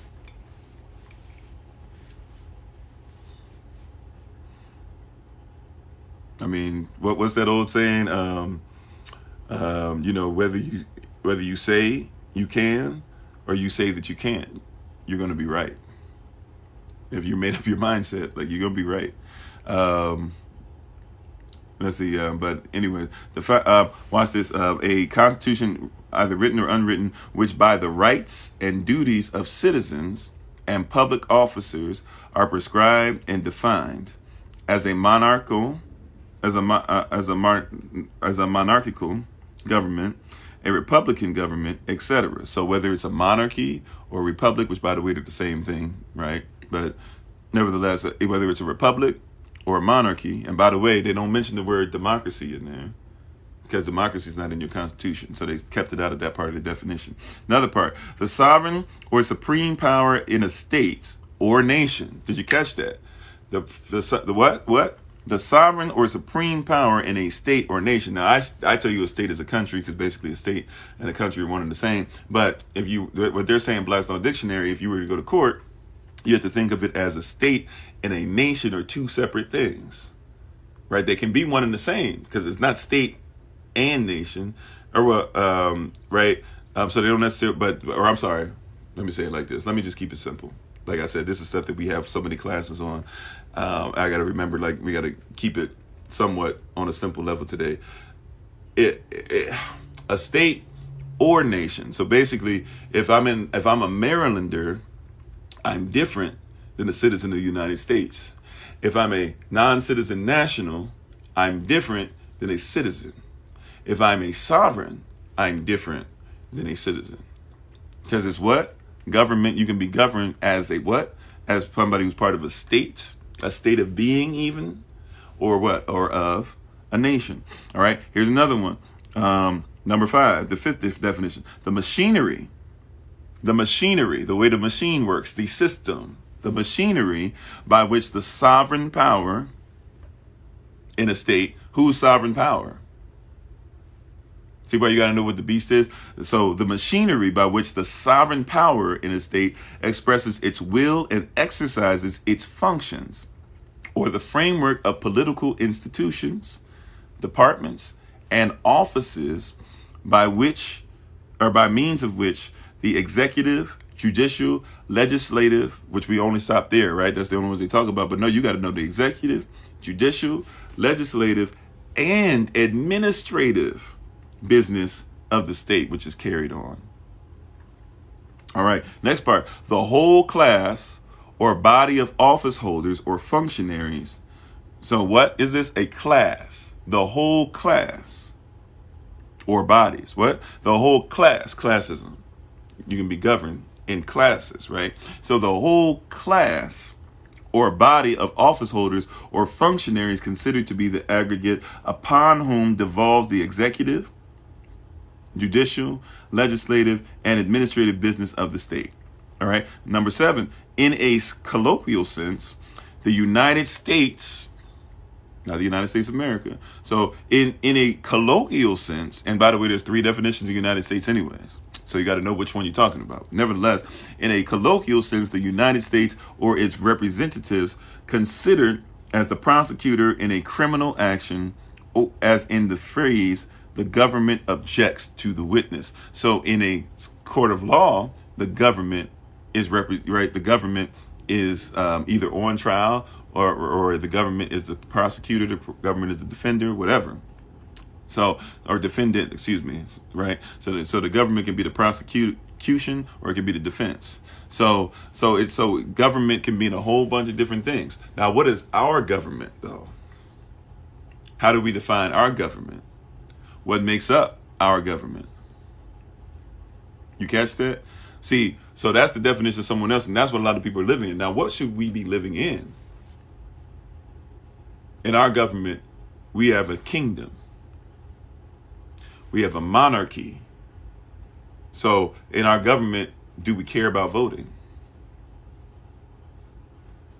In our government. Once again, we deal with other people's stuff and other people's culture, and we try to make it work in our own. No, in our government, you catch that?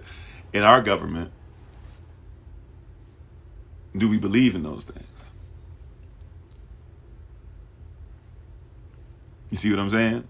In our government, are we concerned about who's the president and what precedent they set for fake, false straw men who are humans, and humans to them are monsters? Or in our government, do we say that humans are body, soul, and spirit, and we have authority? In our government, do you need to have your own land? Revelation chapter 12, we just talked about this yesterday. Is Israel supposed to make sure, and those that are grafted into Israel, are we supposed to make sure that we go somewhere to make sure that we don't get affected by what the people are trying to do who are coming out of the mouth of the devil? Out of the serpent? That was yesterday, Revelation chapter 12. Read it for yourself. Read your Bible. It'll bless you, right? Revelation chapter 12, it tells you that out of the mouth of the devil, the people are being spit out at Israel. But Israel has gone to a place where it can be governed. There's land set aside for Israel to be governed. People are fighting back. Like, check this out. People are fighting. And look, I'm not trying to say people are evil for this. I'm not trying to talk bad about our brothers and sisters. I just want you to get this. People are waiting for us to come together and go back to North Africa and claim that land and say, we got to live there. That's the only place we can live. And that place is governed by the beast. It doesn't, right? And so we're trying to go to their society and take that back and say, once we get that, everything's going to be ours. As if now, people who are your enemy are going to start working with you. But Revelation 12 says, separate yourself. And the only people that are getting picked off are the people that aren't coming together. Revelation 12.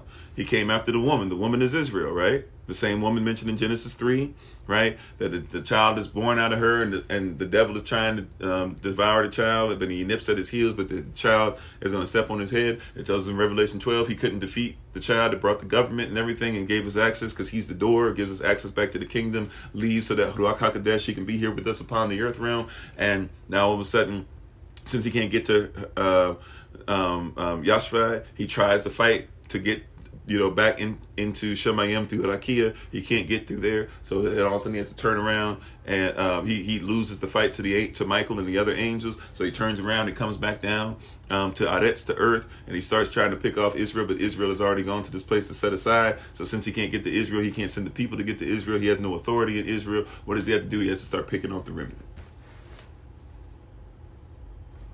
Right? And he's doing this because he's mad he can't get to Yashvai, because he thought he was going to be able to consume the child. He thought he was going to be able to reverse the prophecy of the Most High. The Most High said it out loud. Satan heard. The devil heard. He knew what was going on. Wherever you are, devil, you knew what was going on. Right? You knew what this was. You knew that you were going to lose. You knew you had no authority in this. You should have stopped. Right? You lost. You were a defeated foe. You knew that you weren't going to win, but you still tried to make this thing work. And since you tried to make something work that you weren't going to win anyways, now you're a defeated foe out here. Still trying to get people to what? To worship you and to be part of the beast and part of the government and all this stuff like that. But we learn in Revelation chapter 12 that you know that you only have a little time. You don't even have no time. So you mad, you big mad out here. Right? As somebody said, yes, I forget who said it. But you big mad out here because you know that you lost. You know that it's over. Right? Game over. You don't have any authority anymore. You have literally lost. There's nothing else that you can do over here. There's nothing else that you can do. It's over for you. There's nothing you can do anymore to be able to stop what the Most High has coming, right? And so you set up a government to try and see if you can have some kind of destruction on the way out. And people are worshiping you. And people who are worshiping you are okay with their destruction. Right? That's one of the main reasons why people are okay with stuff like evolution or things like that, or saying that, hey, there's nowhere place that you go after you die. I mean, heck, it's all about destruction anyway, so who cares? There's a government. There's something that governs your thoughts, your actions. There's something that governs your school system where your children have to learn this stuff. You said we are the government, the body of Christ. Those who, well, we are governed by the government, I would say, but I get what you're saying. Like we are governed by the government. The government is the kingdom. What is God? God is a Germanic deity. God is of another culture from that which I'm speaking on. So I'm not talking about God. I'm talking about Elohim, and I'm not even talking about Elohim specifically right now. I'm talking about the kingdom. And I'm not even talking about the kingdom right now specifically. I'm really talking about what? I'm talking about the beast, the government that everybody else is under. So the question really should be, who's the God of this government? Because you put in God we trust on money that has slave owners' faces on it. The slave owners believe that they were, that they could become deities or deities. Right? Masonic people who believe they become deities, and heck, people have built places of worship to them. George Washington's phallus ended up, being messed up on his way out because he had syphilis. Guess what they did? They built an obelisk. What is an obelisk? An obelisk is a phallus. But then they told you that they separated church from state right on top of the Congress building, or right on top of the Congress building, right across from the obelisk. Is on top of that something that nothing in DC can be built higher. No building can be higher than. And on top of that, the Congress building, they have what? They have a deity. They have the goddess Columbia, who flies over like Isis did over Osiris, flies over to be able to land on the phallus and have children. And then you look on the National Mall, and all these children are walking around. What do you get to do in the phallus? You get to have people walk up. People are supposed to be representing the seed. That's all there. So my question wouldn't be, what is God? My question would be, who is the God of this, who is the God of America or the United States? That'd be my question. That would be a better question, rather. That's why we have to focus on this. We have to know what we're talking about. We have to comprehend the culture. People are trying to ask questions outside of culture. Like, I want you to even think on this stuff. For example, can you patent anything that is natural? There's a question for you all. As people are putting stuff in the comment section, right? And thank you for them. I'm trying to keep up with this stuff. We're trying to get IG up and going now. Had to make sure I charged up the device. We want to get them on at least a little bit of this stuff, right? But according to law, can you patent anything, or what are the rules and regulations? Can you patent something that is natural, that is natural? Right, like let's get into this governance some, right? And I apologize, I'm not catching up to all the comments and stuff. I appreciate them. Like I said, I'm not Elohim, so it's hard for me to keep up with everything the way you guys want. I know you guys are putting a bunch of scriptures and other things and all that stuff. I'm not able to keep up with every single thing, right? But question for you, right? Quick question for you. Can you patent anything that is natural? Okay, well, wives, submit yourselves to your own husbands as unto a dawn. We've talked about this scripture a lot, and I have no problem with that scripture. I feel like we need to make sure it's in context first. Make sure you read the verse before it that says submit yourselves one to another. But I'm cool with your wife submitting to a husband, sure. But that's not what we're talking about right now. You know, not trying to be rude. I don't know if I missed the first part of the question, and that seemed like it's kind of out of left field. Thank you, Denise. Appreciate it. So question, can you patent law, beast, government? I want you to see this, because we make this the spiritual so mystical that it can't be practical. On a practical level, can you patent anything? Can you patent anything? Can I say that one more again? And thank you to everybody once again on IG, Facebook, YouTube, TikTok, the podcast. We appreciate you all. Question for you, and thanks for being with us, Eagle. Can you patent anything that is not natural? Right? All right. So the answer basically is going to be no to that. All right. So the answer is going to be no to that. Right. So now, if the answer is no, why can't you patent something that is not natural? This is law, because even the beast has to recognize authority. You have to give. Remember, Satan, we've talked about this. Satan is not allowed in heaven. He is not allowed in hell. As much as people keep talking about he's over hell and all that. Nowhere in your Bible until you get to where he's locked up and chained up for the 1,000 years and stuff. Nowhere, Yes. Nowhere in your Bible will you see that Satan is in hell. He's kicked out of heaven, so he can't go to heaven anymore. Right? He's not allowed in hell, and he can't be on earth unless he's what? Because the only people legal on earth have to have a body to be in, right? You have to be a dirt body with a spirit inside of it that has a soul. So he has to possess, but the only way he can take possession of something legally is somebody has to give him authority. He has no authority. You have to authorize him. All right. So I want you to hear this, right? Why is it legally, we don't know this, the beast, the government, let's make this practical. Why is it that you can't patent something that the Most High created? Why do they have to inject something in you in order for you to be patented?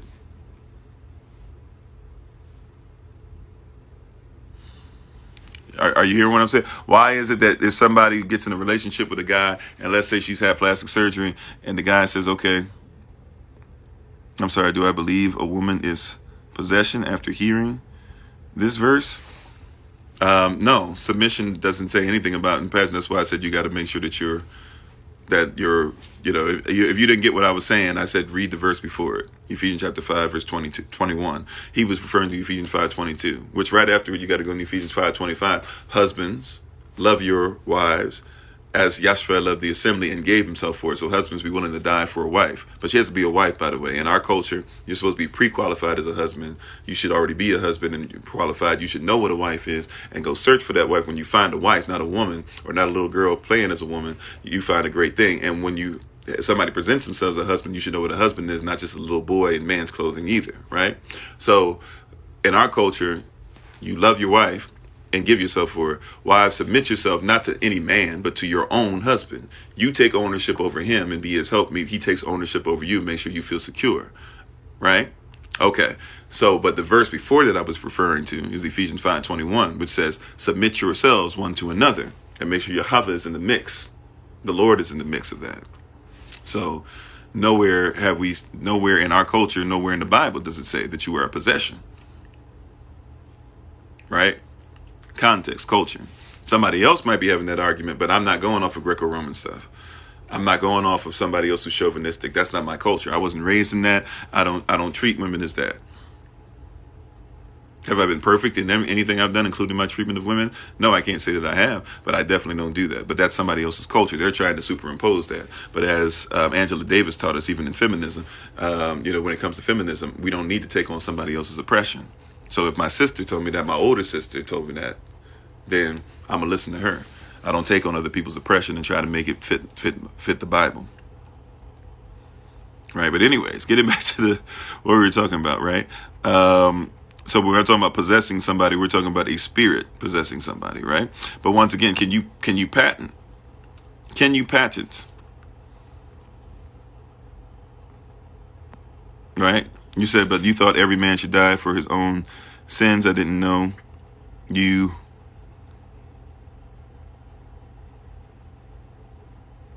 Your shower shy was real. I guess you're saying your Havashai, probably speaking it in. He said natural things can't be connected to the hands of man. So yeah, so let's get back to that. Right? And I'm not trying to dismiss you. Thank you for the question. I just wanted to make sure that we were very clear on that. If you thought that maybe somebody else did, but we didn't say that at all. Neither does the Bible. Neither does Torah. That's somebody else's culture. And we'll let them deal with that. Because that's not our problem. Right? Right. So but you can't have the patent because Elohim has the patent, right? I see you, Terry, on IG. I got you. So you can't because he has the patent, right? But here's the deal. Here's the deal. Check this out. You can't patent it because it's made by Elohim. So even in this wicked system, there's still a reminder. There's still a reminder that Yah has the ultimate authority, right? So if Yah owns it, no man can own it. The man has to change it to something that Yah didn't create, or has to pervert it from what God created in order for it to fit in this system. Right?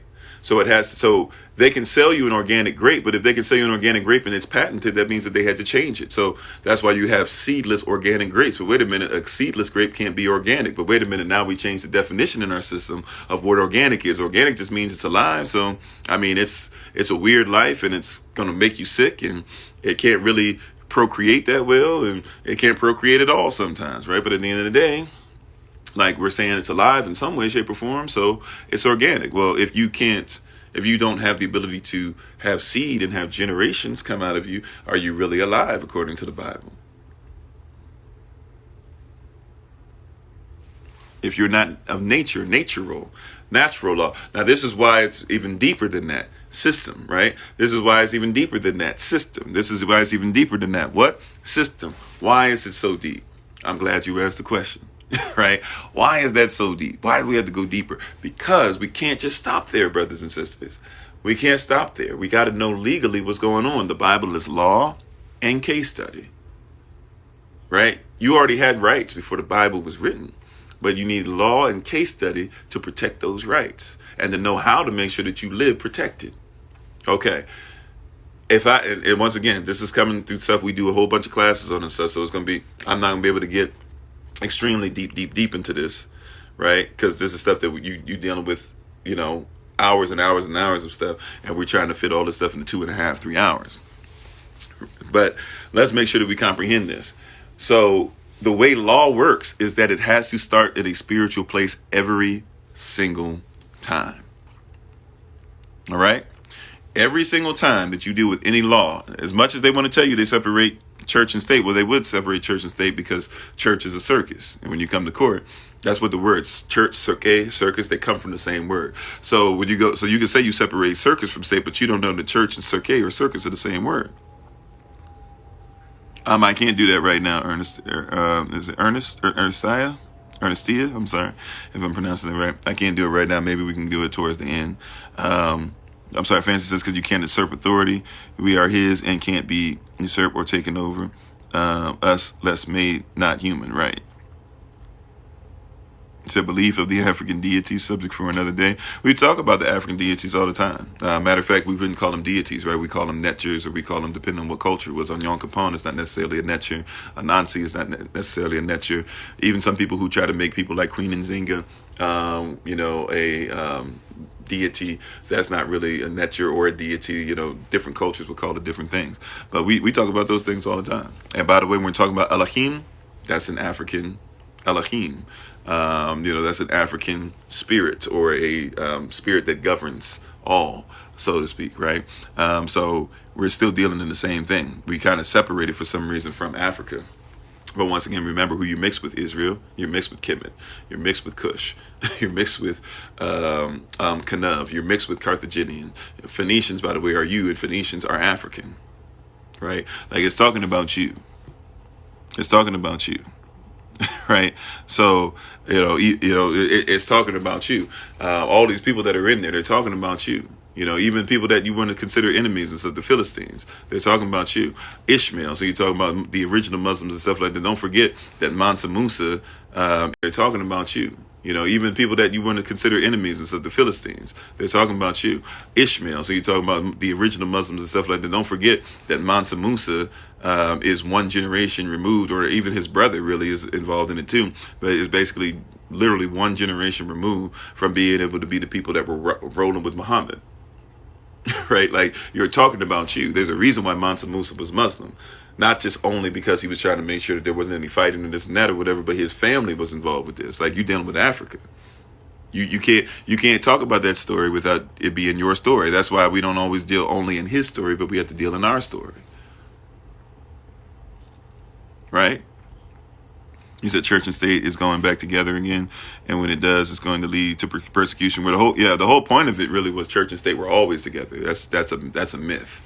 It's written down, but that's another thing too. Just because something's written in the contract doesn't mean somebody honors the contract either. So that's a whole other thing. But once again, getting back to law always starts in the spiritual, right? So let's make this practical.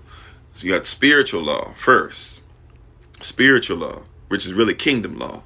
No matter how many people want to get around it, worldwide, people are going into kingdom law, right? Even the word republic, democracy, democratic republic, democratic oligarchy, Republican oligarchy, all these different terms they're going to try to give you to describe something. They all mean kingdom. President means head of state. A president is a head of state. Guess who else is a head of state? An emperor. Guess who else is a head of state? A king. Guess who else is a head of state? A queen. Guess who else is a head of state? The Pope, right? These are all heads of state. Now, the president is a puppet head of state, just like you can have many different puppet head of states, and you never get to see the true power behind the throne. Right? So, but they're still a head of state. So the president is a king that's voted in, not by the people, but by the electoral college. Who's in charge of the electoral college? What is capitalism? Capitalism is defined as a system in which politics and economics is used to control trade and industry. Trade and industry is wielded by the corporations, by the person. Person is a corporation. So by the corporation or the person who owns the corporation, and not the state. That's the definition. So who is the power behind the throne for the president? The president serves the corporation. He serves the person. So Bill Gates tells people what to do, and Bill Gates gets you to get all these shots. Bill Gates says we need to start depopulating. Bill Gates says we need to start making sure African women aren't having babies. Bill Gates owns more farmland in America than anybody else. So who owns it? Bill Gates doesn't have to be in politics. You keep thinking politics and voting somebody in gets this done. So who is the electoral college serve? Does it serve you, or does it serve Bill Gates? Does it serve you, or does it serve Jeff Bezos? Does it serve you, or does it serve Elon Musk? Right? And by the way, who do you listen to more when they open their mouth? Do you listen to Elon Musk more, or do you listen to Joe Biden? Do you listen to Jeff Bezos more, or you listen to Joe Biden? Do you listen to Bill Gates more, or do you listen to Joe Biden? Now, some people say, I don't listen to any of them, but hear what I'm saying, right? The average person, they don't listen to the president as much. Hey, do you listen to, whose interviews do you look for more? Do you look for the average person? Do they look for Joe Biden's interviews more, or do they look for Michael Jordan's interviews more? Do you look for LeBron James interviews more? Or do you look for Joe Biden? If Joe Biden come out, Joe Biden give an interview just about every day, but LeBron James comes out on the shop, and a whole bunch of people, is going to get 1 million views because he came on the shop and did his own thing. Everybody want to hear LeBron James talk, right? But Joe Biden has an interview every day. Nobody cares because they got you believing that those things, like, so even in your own stuff, you have allegiances to other things that are more important than what governs you anyways. You see what I'm saying?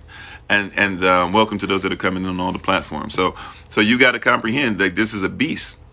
And we're going to talk about this, that the Antichrist spirit is something that's going to lift that up.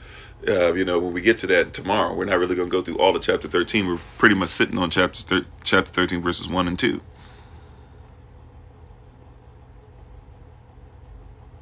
You say, can I go into a woman after she slept with somebody? I'm not sure what you're talking about.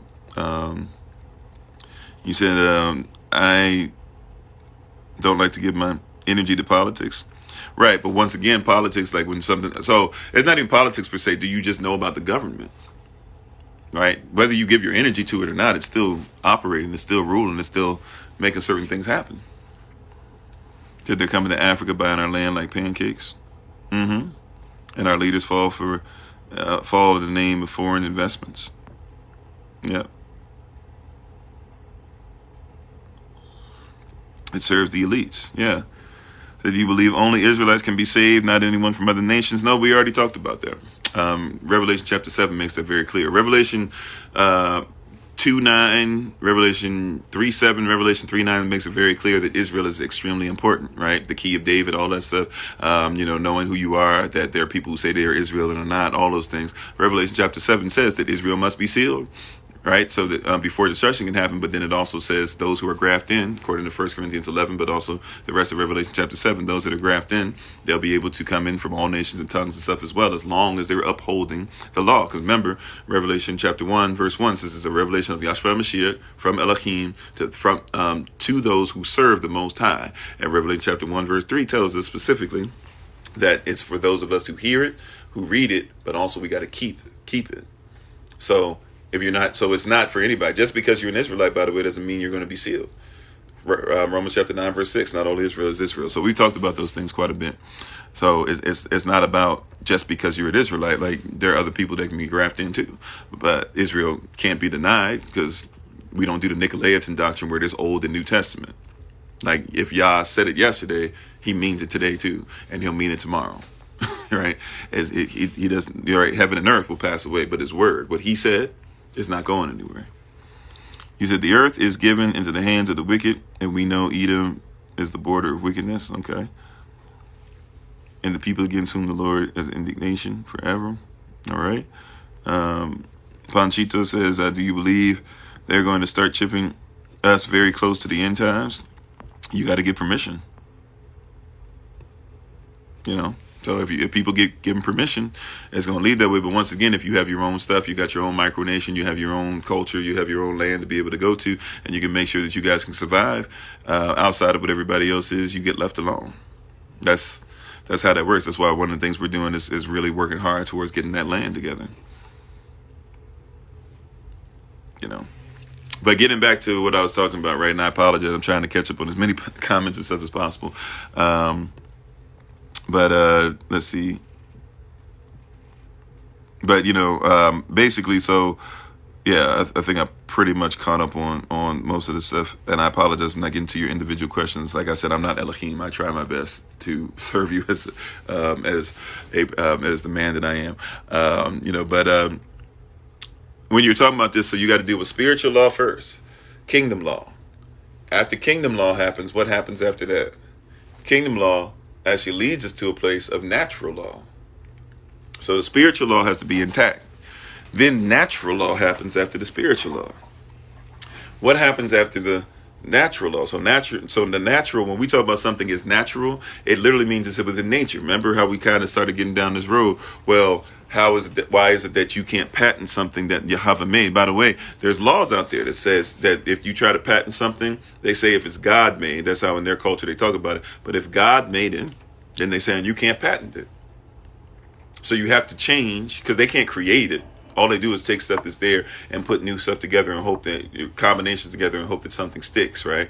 So, but if they find something that sticks or whatever, they put it in your body, or they put it in the plant's body, because the plants have bodies, right? Or they put it in the animal body, or they put it in whatever, then they get to patent it. If they take a tree, the tree in its natural state is a tree. If you take it though and you make it a table or a chair, or a stick or a bat, whatever it is, when you create it and you do something else, now you can patent it. You can say this belongs to me. If it's in nature in its natural state, you can't say it belongs to you, right? So that's why they have to change these things. So they even have laws that literally say if God made it, they don't even pull punches. They tell you if it's made by their deity, or what they say the deity of everything is, they can't patent it. They can't own it. All right. So you have spiritual law, then you have natural law. So nature is not based off of what you think it is, or somebody will even be like, well, it's a natural progression as far as evolution. No, there is no natural progression of evolution. Unless you believe that God made evolution. Now we got to, right, according to their things, right? If you believe that the Most High made evolution, then we have to have that conversation. But if you don't believe in the Most High, then something cannot naturally or naturally evolve, can it? I'm talking about legal terms, lawful terms. We go into all these other arguments with people not thinking about these things, right? Revelation 13 is describing the beast. That there's two beasts. We're going to get into the rest of Revelation 13 tomorrow. The Antichrist is the second beast, right? But we're dealing with the first beast with 7 heads. And we're going to go even into more stuff tomorrow as far as symbolically, but we're focusing just on governance because people don't understand how government works. So if you don't understand how government works or law works, then you don't understand what's going on with the beast. You said you make vaccine not stay in my body coming out. Oh, okay. Yeah, I hear you. So we got to talk about this beast, right? So we have kingdom law or spiritual law tells us what nature is, because out of the spirit manifests the physical. So what is physically natural, or even spiritually natural, if you will, right? Or even psychologically, psyche or psyche just means the soul. So whether you're talking about the spirit, the soul, or the body, whatever is its nature has to come from the spirit. That's how law works. I'm telling you this. You have spiritual law, then you have natural law. After natural law, then you get to substantive law, a substance. Now, faith is the substance of things hoped for. I have to first deal with spiritual, then natural, then substantive. So out of the spiritual becomes the faith in the natural. My natural faith leads me to laws, things that protect me, to where it becomes substantive. Now there's some substance out of it. After that, now comes public and private law. If I don't know about substantive law, I can't know about public and private law. If I don't know about natural law, I can't know about the substance of things hoped for, the substantive law. And if I don't know about spiritual law, there's no way I can talk about what's natural. See, so we've defined the beast according to what the beast says that they do in theirs, but you got to know your culture. You got to know what you stand for. Right? Having all to do, stand. But stand according to what? Whose culture are you standing to? You said first beast equals Rome. Rome is one of the many heads. Remember, there's more than one head. But the beast is always the same spirit. Whether you're talking about Rome, I'm going to go backwards. We're talking about the Vatican, Rome, Greece, Medo-Persians, Babylon, Assyrians, Kemetic people. If you want to go back before that to even dealing with Ishtar and Nimrod and Cush, even when he started getting a little off. Whatever the case might be, like you're dealing with the same spirit. And if you want to go back before Noah and keep on going all the way back to Cain and going back to his daddy, Adam, and going back to his mama, Eve, right? It's the same governance. And that's what we're dealing with. So patent means to make, yeah. Right, so you can't take ownership over something, right? So you can sell it, but you can't sell it as something you own. You can sell it as something that is natural, right? And that's why even when we take ownership over something, if you own property, I own land. I don't own land. I don't own a home. right? I don't own land and homes just because, right? And by the way, you don't own property. Property is a bad thing because property means something different than what you think too. Just like you have a home, you don't have a residence, right? Look up the, I think there's 5 definitions of residence. Look up residence, right? But so you want to be careful. And if you ever get a document where somebody is legally trying to tell you about residence, first of all, you tell them I don't have a residence, I have a home. But then you can also ask questions. You're allowed to ask. You can send stuff into like CRS and stuff like that, and ask them specifically like, hey, what is a resident? What on this document that I have? What does residence mean? Like, can you tell me? Matter of fact, you can delay court cases when you're in the court and they're trying to go ahead and come to something. You can say, Your Honor, I don't know what this word means or whatever. Can somebody explain exactly what they mean? Because I know, like, this word has 5 things. There was something we were listening to today where one of the words, I don't know, it might be residence. I might be wrong. I think I said 5. I think residence might have 700. Yeah, I think it was residence. Residence has 700 and something meanings. I think just in the state of California or something crazy like that. Like, so you have to ask specific questions. Like, okay, when you say residence, which one do you mean? And if you're just telling me now this is about a residence and I have a home, so I don't know what a residence is, you could actually be like, Your Honor, I ask permission that we delay the court or that we, have a continuation of this longer to allow me to be able to get prepared for this, because the Sixth Amendment tells me that I should have the right to be able to make sure that I can defend myself. You guys didn't give me proper time to defend myself. I should have had at least 10 working days to be ready for this case. So if you're bringing up residence, I don't know what residence is. I can't even defend myself. But we don't know how to speak like that, right? Governance. But you got to ask questions about those things. To be able to be in concept, you have to study those things. And you have to know whose authority, right? Whose authority you're under. And you have to take authority. They serve you. A judge is supposed to have for example, a judge, legalese, right? A judge is supposed to have no, just like, if you have a referee and a referee has bet on a game or something, for those of you who remember, like just not too long ago with the NBA that happened with Tim Donaghy or whatever his name is, and you had all this stuff going on where he was betting on games and he was refereeing them. Well, that's a bad place to be. Or some people that go old school, he was a player, not a referee, but Pete Rose or things like that. Like or Michael Jordan, they say he never gambled on sport, but he did so much gambling. That's one of the reasons why people think they forced him out of the game for that year and a half, because there were so many questions coming because of how much gambling stuff he had. He says he never bet on a game that he played in or anything, or even on NBA games, but he was doing so much gambling, people couldn't really track it and trace it. So they were like, yo, it's only a matter of time. If you're a gambling addict like that, you might mess around and bet on a game. So they had him take a break to make sure that just everything calmed down. But it's so like if you have a court case set up and a judge has conflicting interests, they're not even supposed to judge over the case. So something like this, let's say you have a case where it comes to state taxes, right? Let's say you have a state tax case and the state is trying to come against you or whatever and say that you didn't do what you were supposed to do, and you say, no, I'm gonna go to court, blah, blah. If you have a judge, like, check this out, this is how much power you have, but we're governed by other people so much that we forget that we have the right to govern ourselves. And they are public servants. The judge is a public servant. He has to listen to what you tell him, right? So check this out. The judge will say stuff like, forgive me, what am I trying to say? Oh, yeah. So if the judge pays taxes and pays state taxes, and then on top of that, let's say they pay state taxes in the state that you're in, right? Then technically, the judge can't judge your case because they're supposed to be acting as like the trustee. They're supposed to be acting as somebody who has no skin in the game.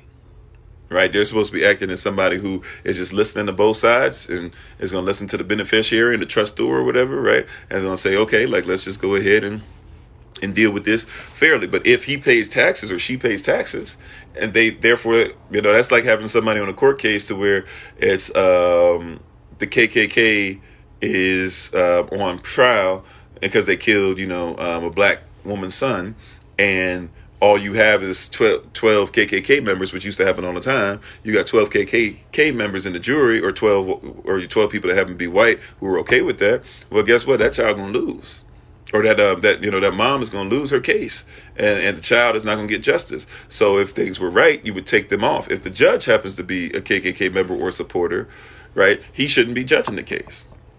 Right? So you could actually, if you had like an issue with your state taxes and we're going to court, and the judge pays state taxes, you could actually say, well, that judge can't be over the case because you're the master.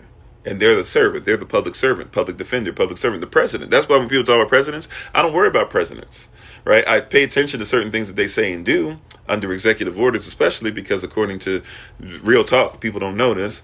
And I'm not going to get deep into this because I don't want to get, have it to where they try and take us down off YouTube. But if you do some research, technically, we are still in, whenever you have an executive order done, the only reason why an executive order can be done is because of being under martial law. When the Civil War finished, hear what I'm saying, we're trying to make this practical for you, right? And see that you're living in the beast and don't even know about these things and why you're getting devoured. When the Civil War finished, they basically said that all the states that went against, I used to think this, so I was wrong to a certain extent in this myself.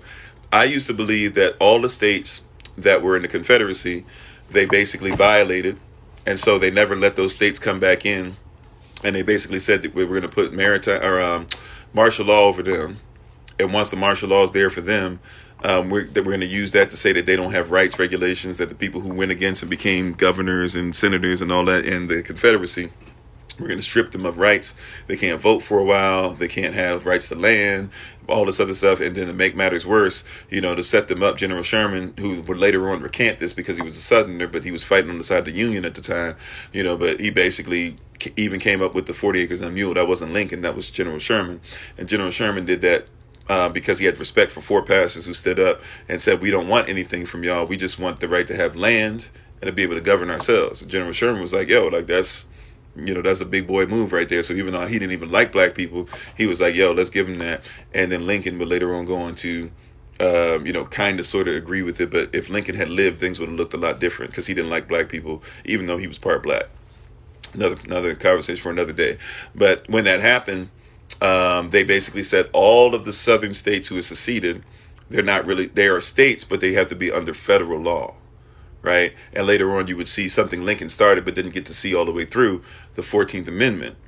And the 14th Amendment allows for these states to basically be the 14th Amendment allows for these states to,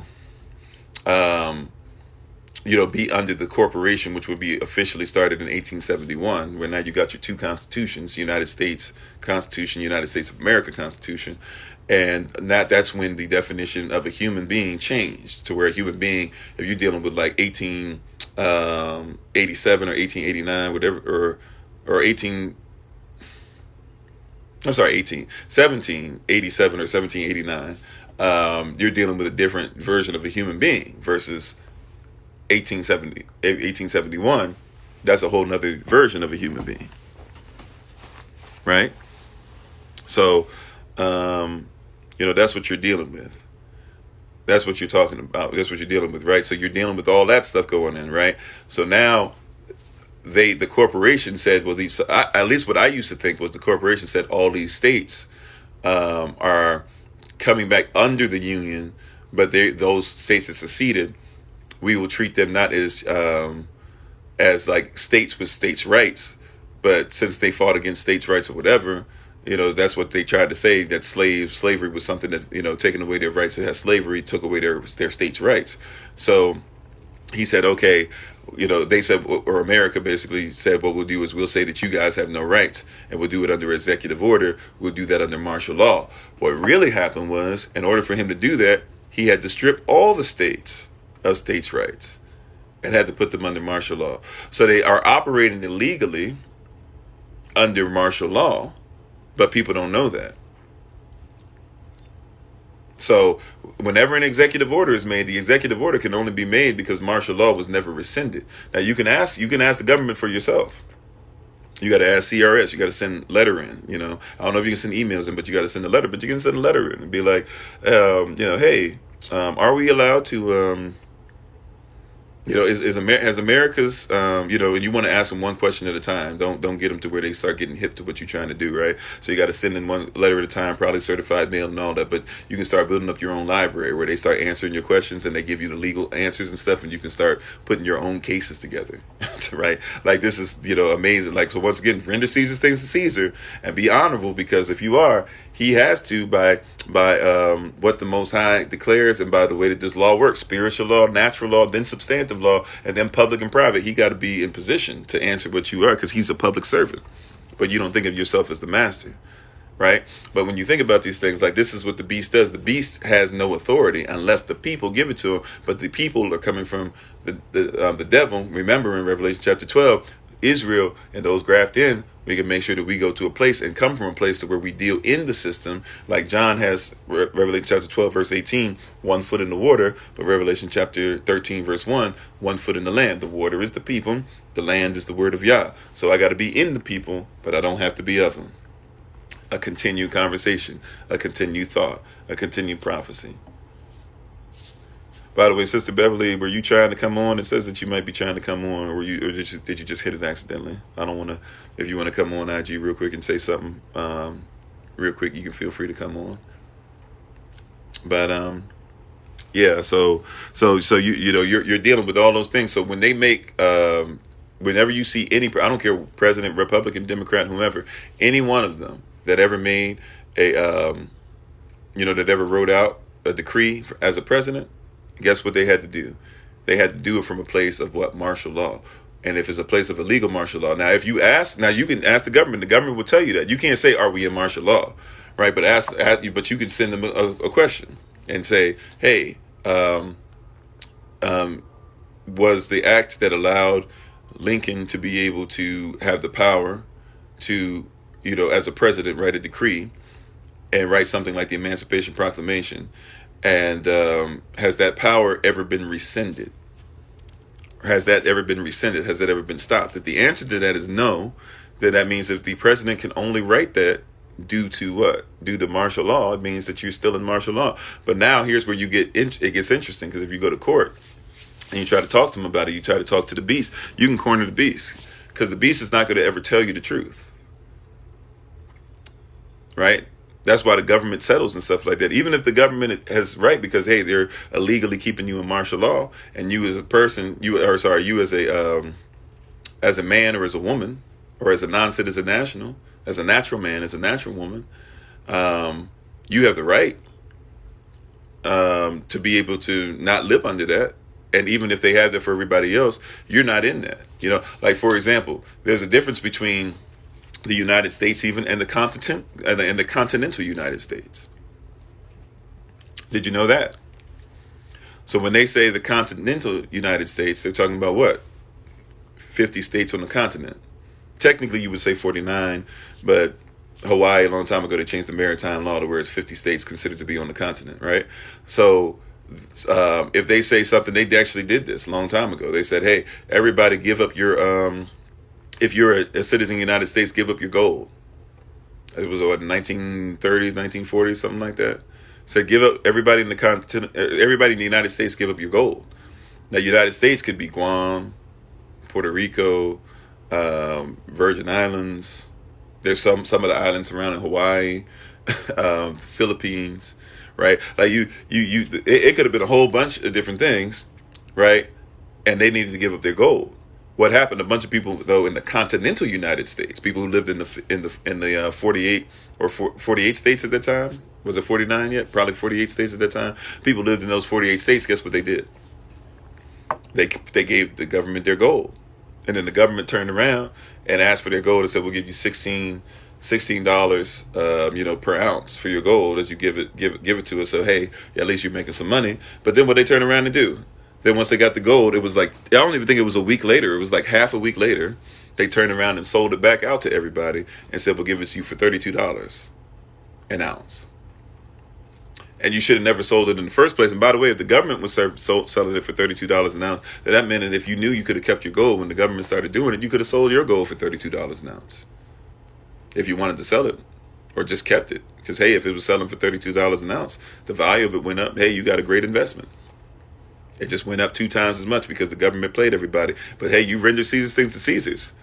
Because Caesar didn't say, give everything. See, that's the problem. Caesar says something lawfully, but he's not really saying and he's saying what he means, but because you don't speak his language, You're not in the system. See, a lot of people think being in the system only means we just do whatever they tell us or we're evil. Being in the system means, can you speak their language too? Do you know that when the devil talks about money, that there's no such thing as money if it can't be backed up by gold or silver? 97% of fiat cash that exists on the planet, not just in the United States of America. Stop talking about just America, right?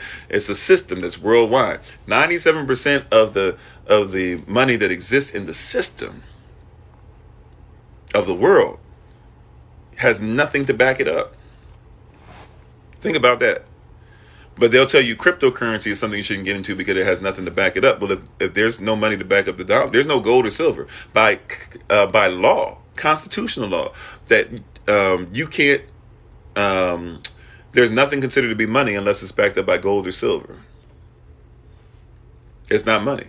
It's a promissory note that says that someday money should be able to be called. So if you have $10 in your pocket right now, you should be able to go anywhere and say, hey, I have $10. I want $10 worth of gold right now. If they can't give it to you, then it means that it's not money that you're carrying.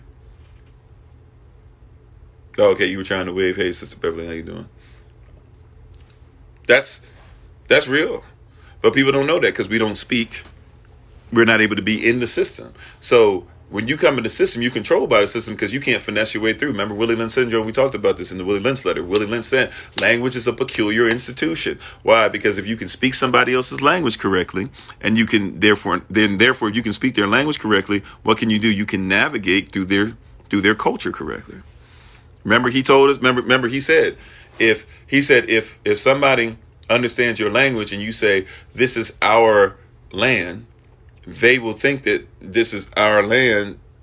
That he will think if he doesn't know how to speak your language correctly or he doesn't comprehend it correctly, he will come from a perspective that yes, all of us have access to this land. He said, however, if somebody learns your language correctly as a slave, then they will understand when you're saying our land doesn't mean our land. Our land means it belongs to me.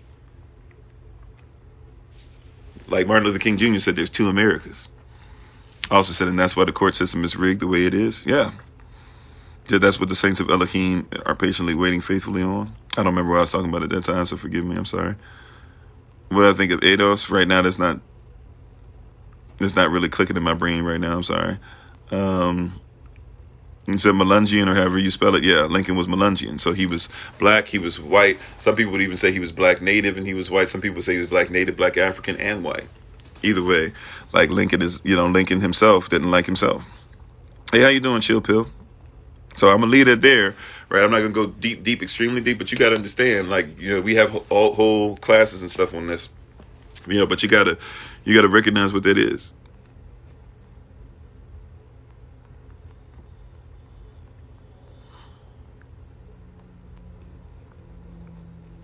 Amen.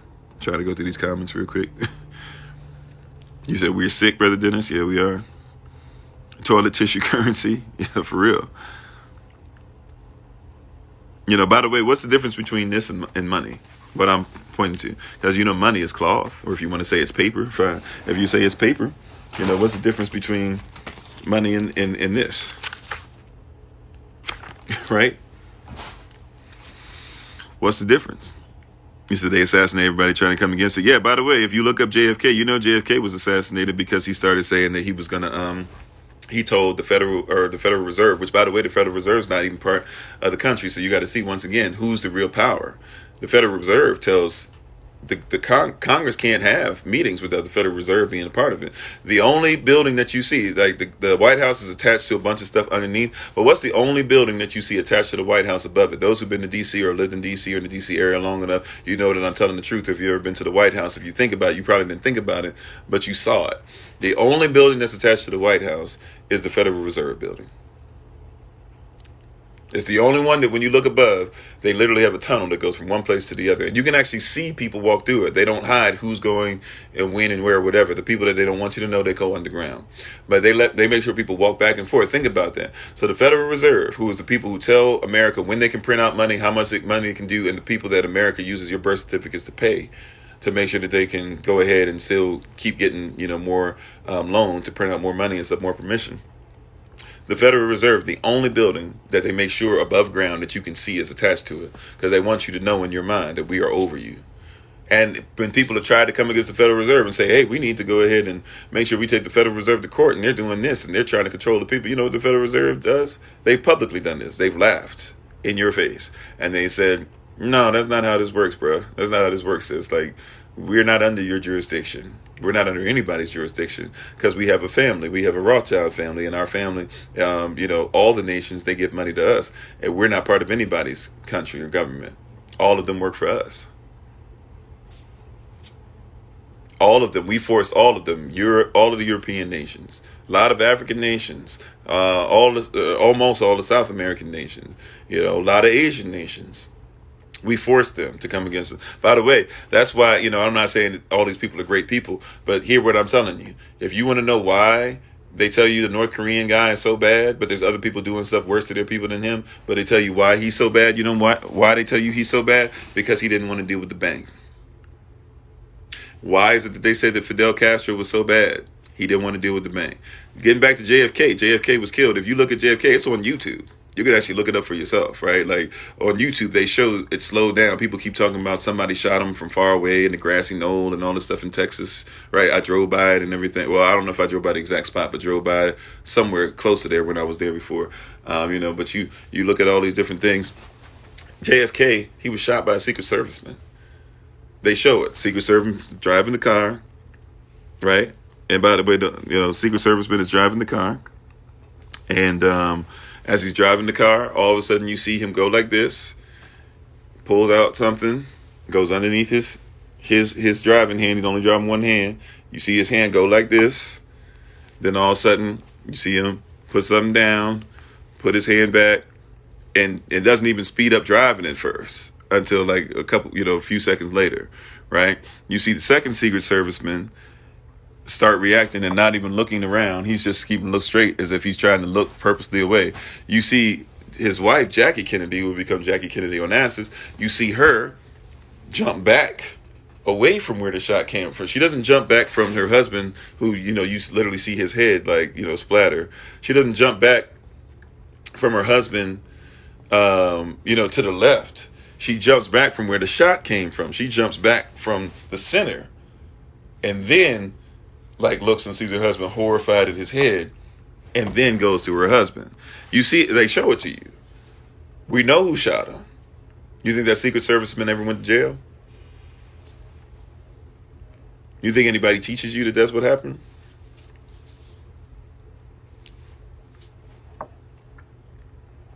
We know what happened. The beast. The people who control, once again, all these horsemen we talked about, Revelation chapter 6. Let's do a quick rewind real quick, right? Revelation chapter 6, all these horsemen we talking about. What was the first horseman? The first horseman, he conquers for conquering's sake. Does not the world, the system conquer for conquering's sake? All these people we talking about, Revelation chapter, the second horseman, Revelation chapter 6, verses 3 and 4. Right? The second horseman who's there to what? Take away peace and cause people to attack one another. Do we not do that? Does the government not help with that? Revelation chapter 6, verses 5 and 6, the third horseman. Third horseman, make sure he controls your money and even controls the food that you eat. Is that not something that still happens today? Outprices you from eating natural food. Right? So he can't own the natural food, but he'll make it so that you can't even own what's natural. But you can buy it for cheap what's patented, can't you? I mean, help me out, somebody, right? We got to understand how government, we got to focus on this beast, because we're going to talk about some other things with the beast tomorrow. But if you don't comprehend how you're being governed or what you're allowing yourself to be governed under, you're not going to get why this is important. This is law. This is case study. You got to look at law and case study. You got to know Google Scholar and go on Google Scholar and look up case study for the things that we're talking about. You know about Google. Have you ever gone to Google Scholar and looked up a case? Have you ever typed in police brutality and see what comes up and why people are losing cases? People hear me say this and say, oh, I don't know where to go. Google Scholar. Google it for yourself. Don't just look at the first two things that pop up. Take an hour out, and maybe you need to go through 100 different things that pop up on Google. Maybe you need to come back the next day and look at the next 100, and the next day after that, look at the next 100. Until you got more of a complete story, right? Because Google or Google Scholar, all they are is a Dewey Decimal System. It's like when people say, well, Google isn't the answer to everything. You need to have books. Google has books on it too, and access to books, and tells you what books to buy. Google is not that's like saying don't go to the library because there's a Dewey Decimal System, right? Google is a Dewey Decimal System that also gives you access to the library, but you got to know how to use it. You see? And we're all over the place because we don't know how we're being governed. You said you've been to the 10,000 page. Yeah, sometimes I'll fast forward and go to page 500. You know, if you've already studied stuff prior, you know, go to the stuff you don't know. You said, what to do 2024 election? Yeah, that ain't got nothing to do with me. I'm not saying you can do whatever. I'm just saying I don't even worry about those stuff. Yes, you said you're a Merovingian king? Okay. Cool. Federal Reserve Building, yep. Stormy Sky says, yeah, I watched a documentary on how the USA made it illegal to own gold during the time of World Wars. Yeah, and by the way, it wasn't illegal. It was illegal to people that were U.S. citizens or that were in the United States. But if you were in the continental United States, you could have kept your gold. That it doesn't even say that in the video. I promise you that. They don't even talk about that. But there's a difference between the continental United States and the United States. Once again, there's like 3 definitions, bare minimum, of what the United States actually means.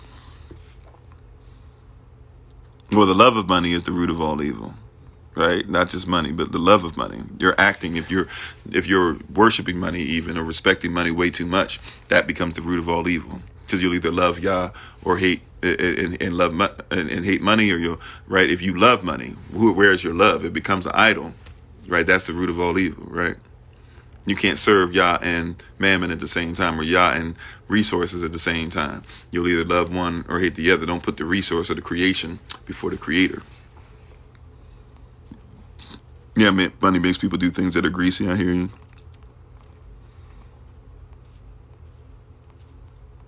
Are they sovereign? I'm sorry, Brother Dennis. I don't remember who I was talking about at the time. That can't be true because of how the back of his head comes off. Why can't it be true?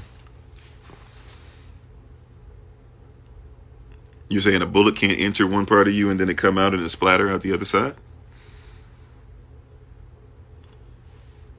Right?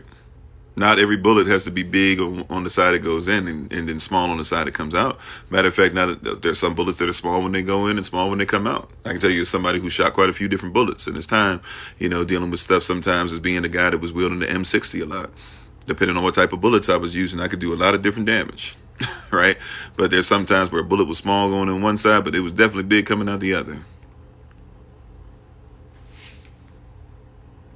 But I'm telling you, if you're saying that can't be, look at the YouTube video. See for yourself. See if a gun doesn't go off in the car. See if everybody doesn't jump in the direction that I'm talking about. You know, if you don't want to believe me because of that or whatever, but even still, from the angle that they're saying, they didn't say that the shot came from the angle that was in the back of his head anyways. They said the shot came from another place. So the shot came from another place, but it came at the back of his head, and you still got to explain either way. And by the way, here's another question add on top of that. Was there a bullet hole that would have been in the front of his head?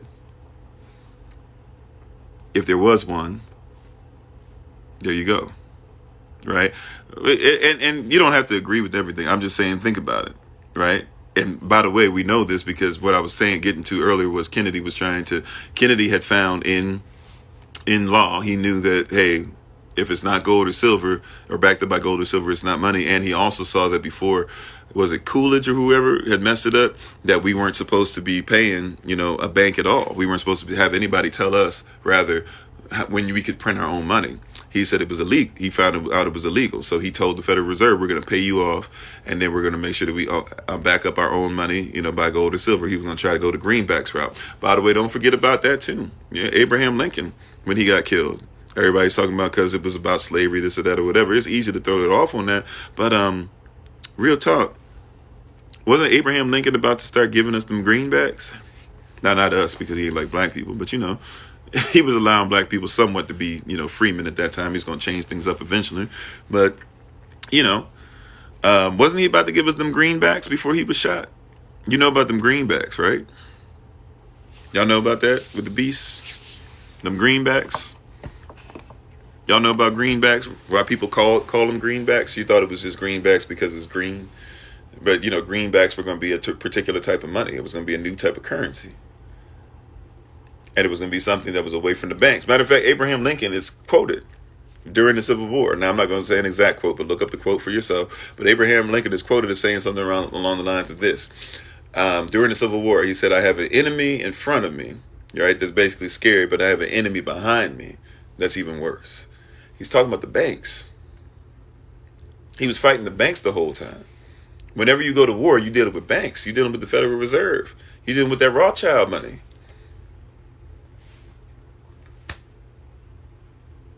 Right? That's what you're dealing with. And by the way, who was the last place? Calvin Coolidge made United States of America, as far as Eurocentric nations and stuff, he made them the last place on earth that did not have to answer. He made us he made the United States of America the last place on earth, the last place on earth to give into the Rothschild family.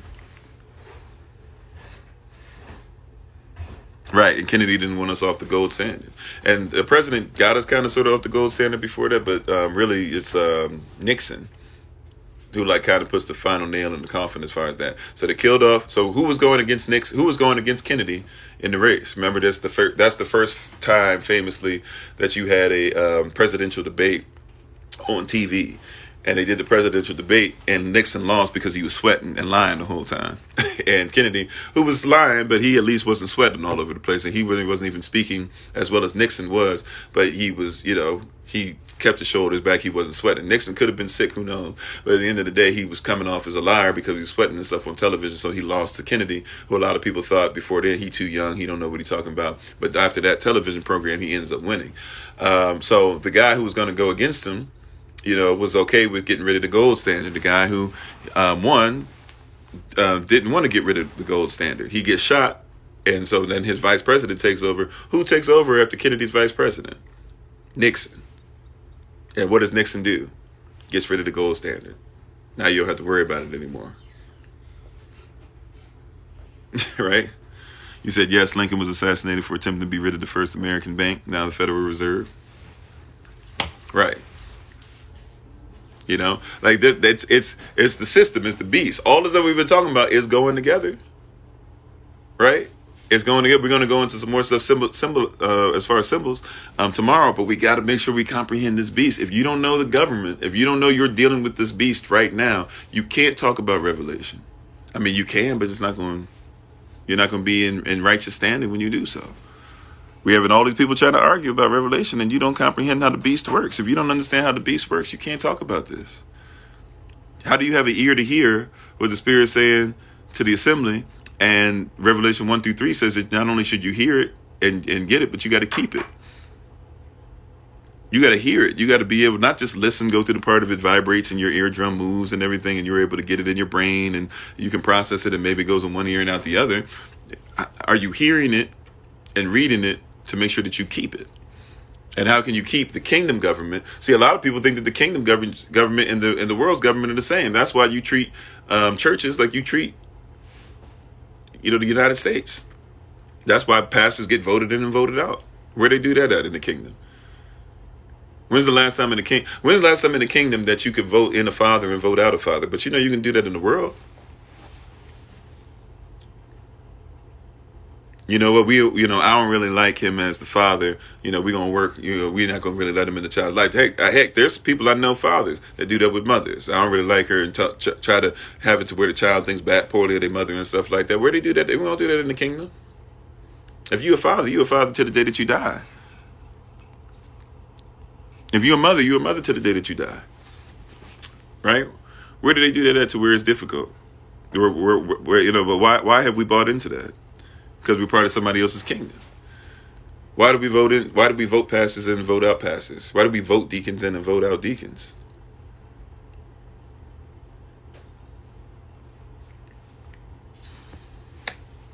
Why do we vote for presidents and presidents aren't over us anyways? Why do you vote in?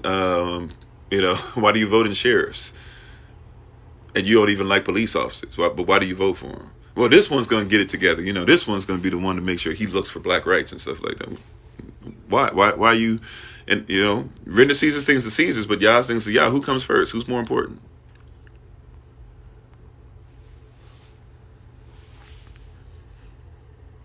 Yeah, I hear you, King Nobody, right? Who comes first? Why are we so busy? It's because we've been taught that we should run the assembly the same way that we run the nation or this nation. But remember, it even told you in the definition we looked at, Black's Law Dictionary, there's a difference between a state and a nation. Which one's more important? See, you got to even know law. So when you're dealing with them, when you're in their system, can you speak through their system? Can you live through their system? Matter of fact, not live through their system, but, speak through it, finesse through it or whatever, be able to speak authoritatively to it. If not, somebody's going to authorize you. Do you have a sense of self? Remember, we've been talking about self-control. If you have no sense of self, the only thing left is control. If I have self-control and I take away self, the only thing left is control. How you doing, Stormy? Thanks for being part of the community and being on today. You're laughing at me, 88. And that's why the court system is rigged the way it is. Oh, I'm sorry. We already read through some of those, right? That the media doesn't want us to use or believe Google, just what they feed us. Yeah, and one of the things that I was talking about, I think with my wife this rising. Correct me if I'm wrong, babe. I think I was talking about this with you this rising. That yesterday I was in thought, meditating some, and I was thinking about the fact that we had people will always ask the question, why are they letting us get all this stuff on the internet? Why are they letting us get all this information? They always let you have this information, but once again, it was always hidden. It was hard.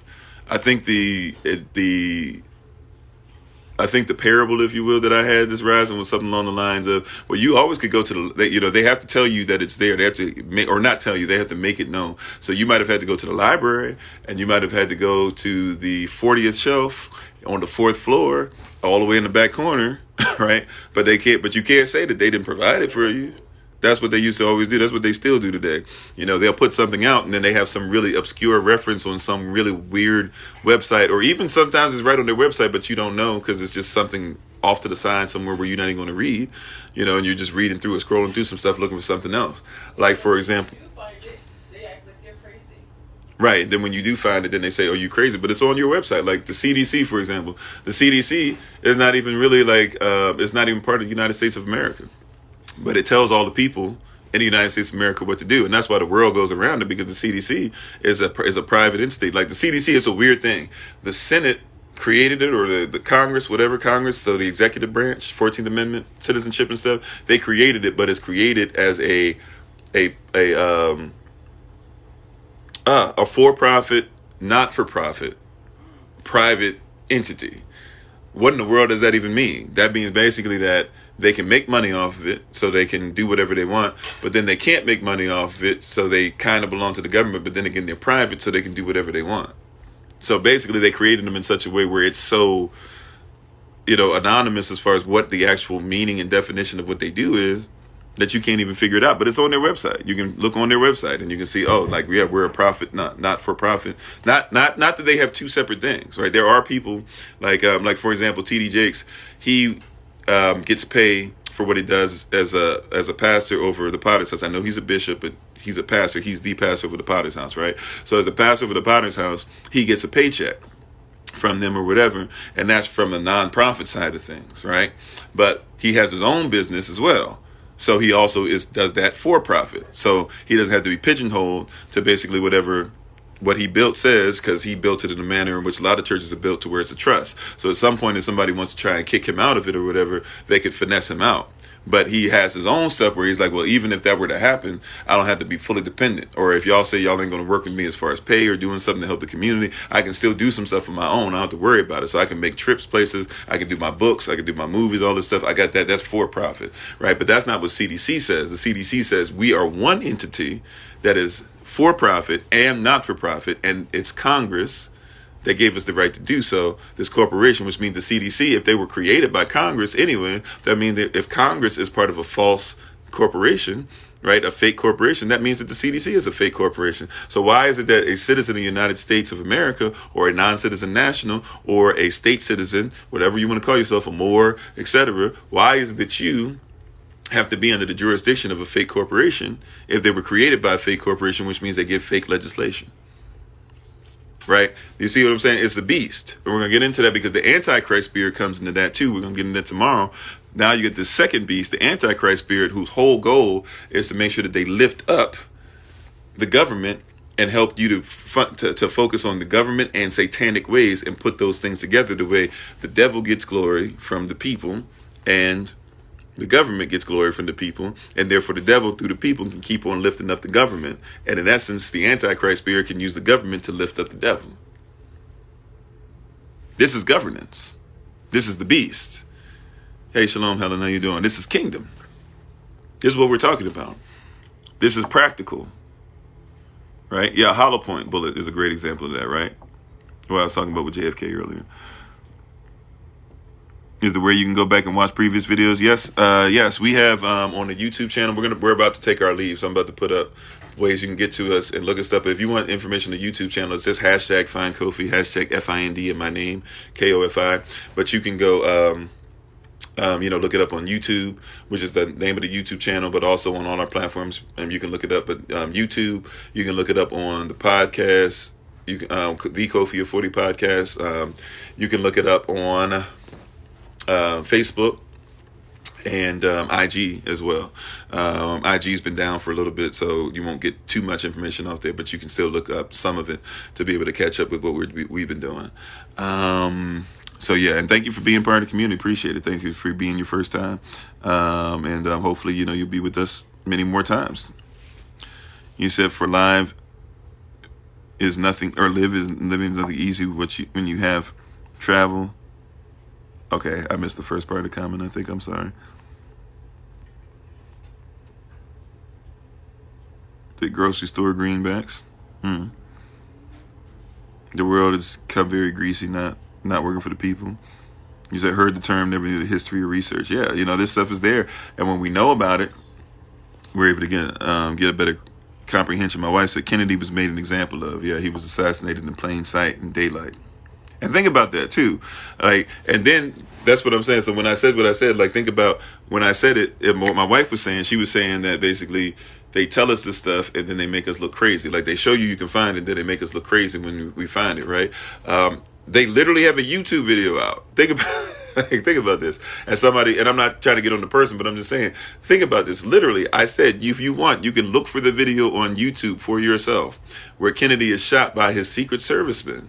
They have slowed it down. They have zoomed in on it. They did not change the angles. There is no CGI. They literally just let you watch the video that's out. And you can see him get shot by his own Secret Serviceman. And then we know they brought in Nixon, the person who said, "Hey, yes, sir, boss. You want gold standard done? Make sure this gold standard is done. Yes, sir." You're right. Person that we know to be corrupt. Anyways, because he got kicked out, even though he was corrupt and did what they asked him, he got so corrupt that they said, we can't even have you in a position of president anymore.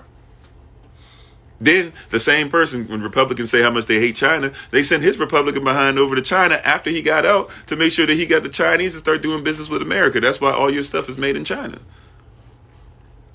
We know what happened, and yet people want to act like we're crazy. Thank you for the compliment, John. I appreciate it. He said the people sleep to the streets, the government, nothing to only thinking. Is it Corinthians you say? I'm sorry, I'm having a problem catching up with what you're writing. The beast is the government. The beast represents the government. Yeah, churches do that, but that's the reason why, because they operate like the beast. As far as I was talking about, churches vote people in, vote people out. Do you vote people in or out in the kingdom? Or do people get to put in position? There's only one time that a vote is even talked about in a positive manner in the Bible. And that's, right? Because somebody would argue twice, because in the book of Acts, once Judas, killed himself because of what he did, and he couldn't, take what he did, so he killed himself. Judas ends up, or they end up having a vote for what they think the 12th apostle is, but Yahweh, Yashva, At, Ruach HaKodesh all come and they're like, we didn't approve of them. Paul ends up being a 12th apostle. So that's not a positive one. The only one you can say is kind of positive is that it says that the deacons who got put in place because the apostles weren't doing what they were supposed to do correctly. So the people got to put the deacons in place or whatever, but really it's not they voted them in. They didn't cast lots or anything. They didn't vote. The apostles actually... What happened was that the apostles actually took the what was I going to say? the apostles basically like asked the people, who do you think is best qualified? Because you got whoever's going to be left here as deacons when we leave to do what we're doing. So we don't want to keep dropping the ball financially and stuff, and making sure that we're not making correct decisions, and you guys aren't looking great, which means that we're not doing what we're supposed to do correctly for the community. So you guys as a community, you tell us who you want to be in charge. And that's how they chose them. So voting is not even a kingdom principle. It's a beast type principle. And the people, right? And the people, now once again, and I'm sorry, I'm trying to get this IG thing. There's so much light coming in. You can't see me, so I apologize for that. I'm trying to fix it, but I can't really. So I'm sorry. But, but the people basically said, oh, this is what we need to do. Burn it down. You said Jesus is God Almighty the Father. Well, Jesus is a nickname. Yesus, Yesu. His name is Yahshua. God is a Germanic deity. Elohim is who we're talking about.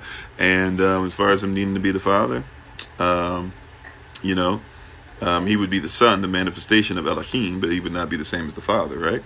He and the Father could be one, sure. Aleph Bet, but they're not the same.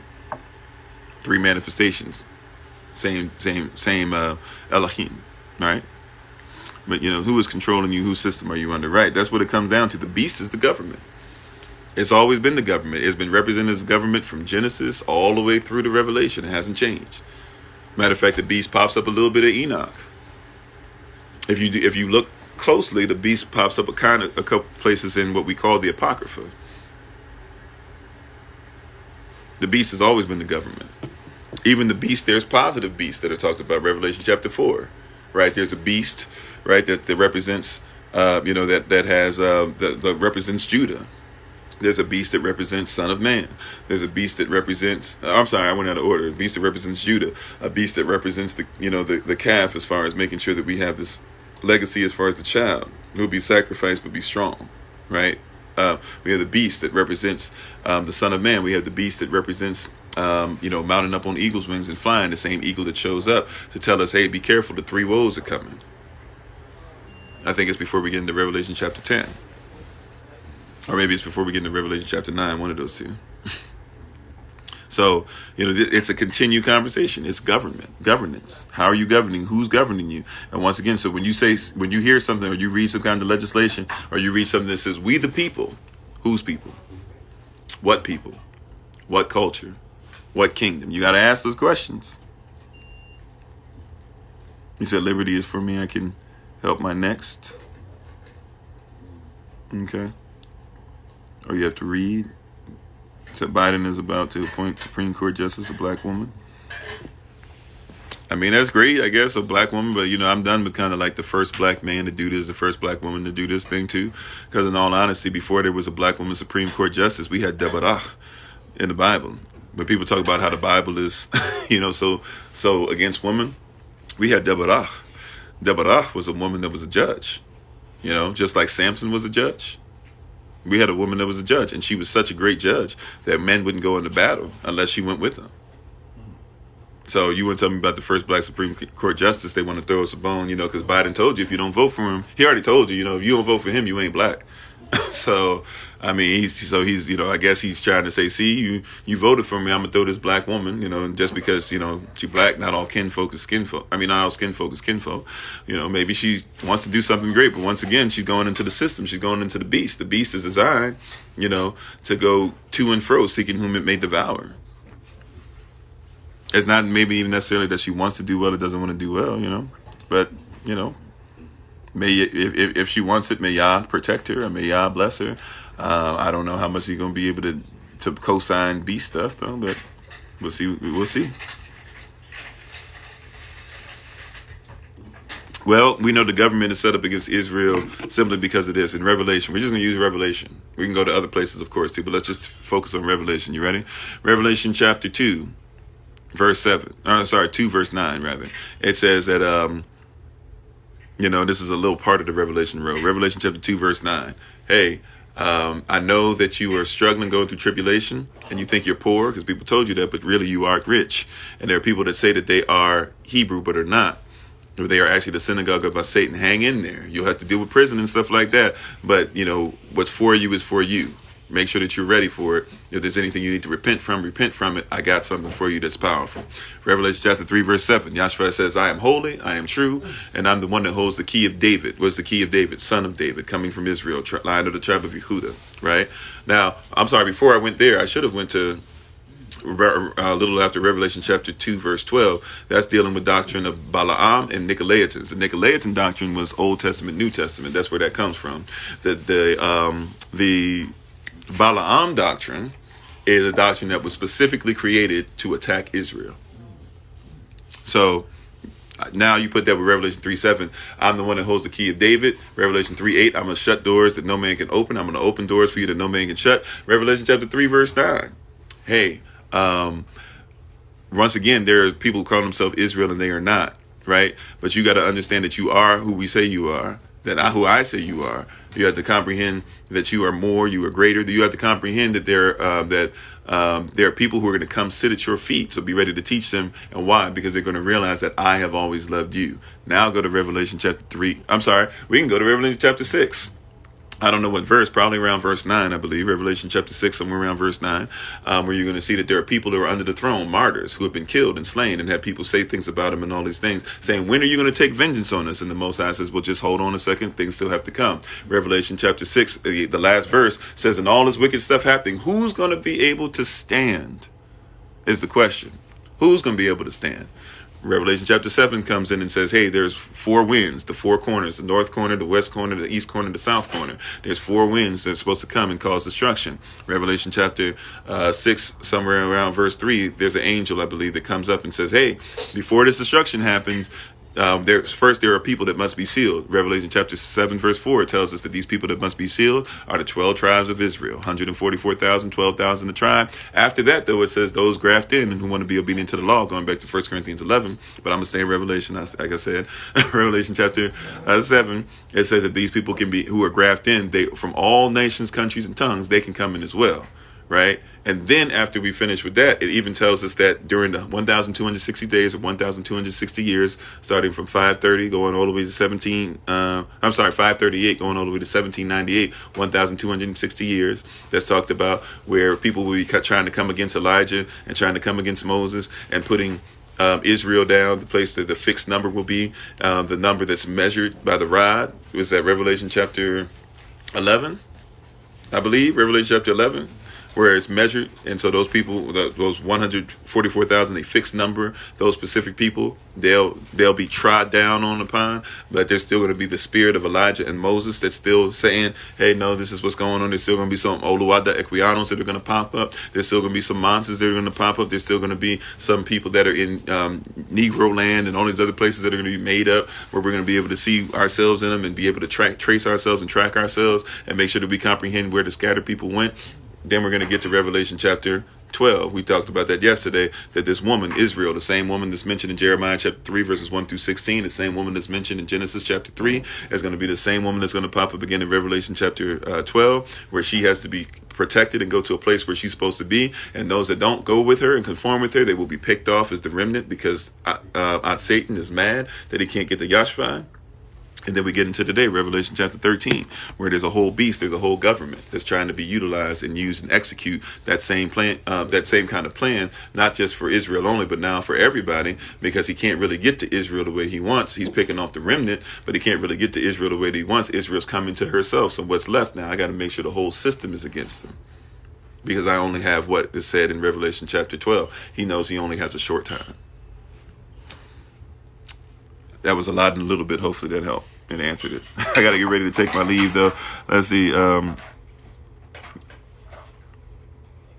said, how about the perfect bullet autopsy? I mean, it could be perfect bullet, but who knows? Were you there? You know how many autopsies have been done? You know, there's autopsies of people where, like, we know that they were swollen in a river and beat up when they were found, and they had autopsies that said, "Oh yeah, you know, nothing, nothing for us to worry about here." And people had to pray for private, private autopsies to be done in order for us to find the truth. So just because the government tells us something, I think that's the point that we're trying to get to, right? Hey, how you doing? I am him. I think the point we're trying to get to is, just because the government tells us something doesn't mean that we need to think of it as gospel.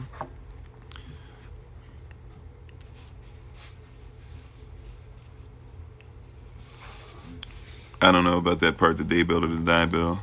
I'm sorry. Perfectly Improved said they always said Jackie was trying to scoop up the brain. She was crawling for her life. I mean, I don't know. All I know is that when you look at it, right, you can look at the recording.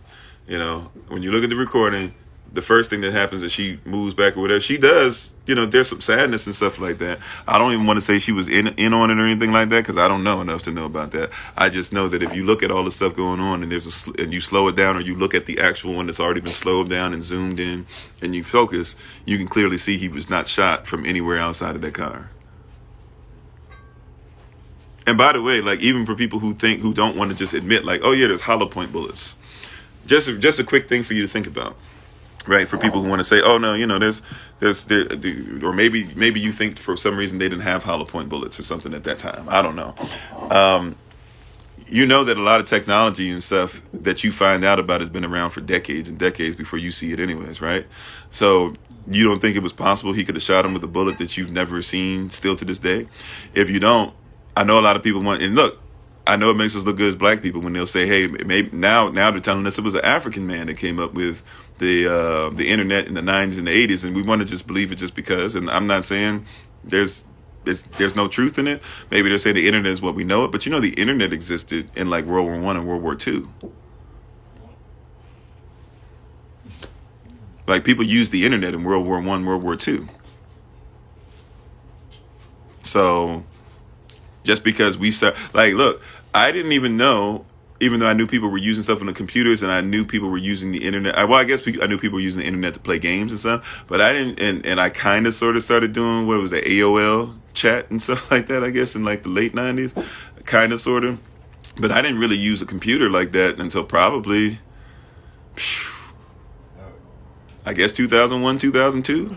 And really didn't start even, like, when people were on Facebook and everything, I don't even think I opened up a Facebook account. And I didn't until maybe 2009, and I didn't even use it really until probably, like, for the first time until maybe 2011-ish.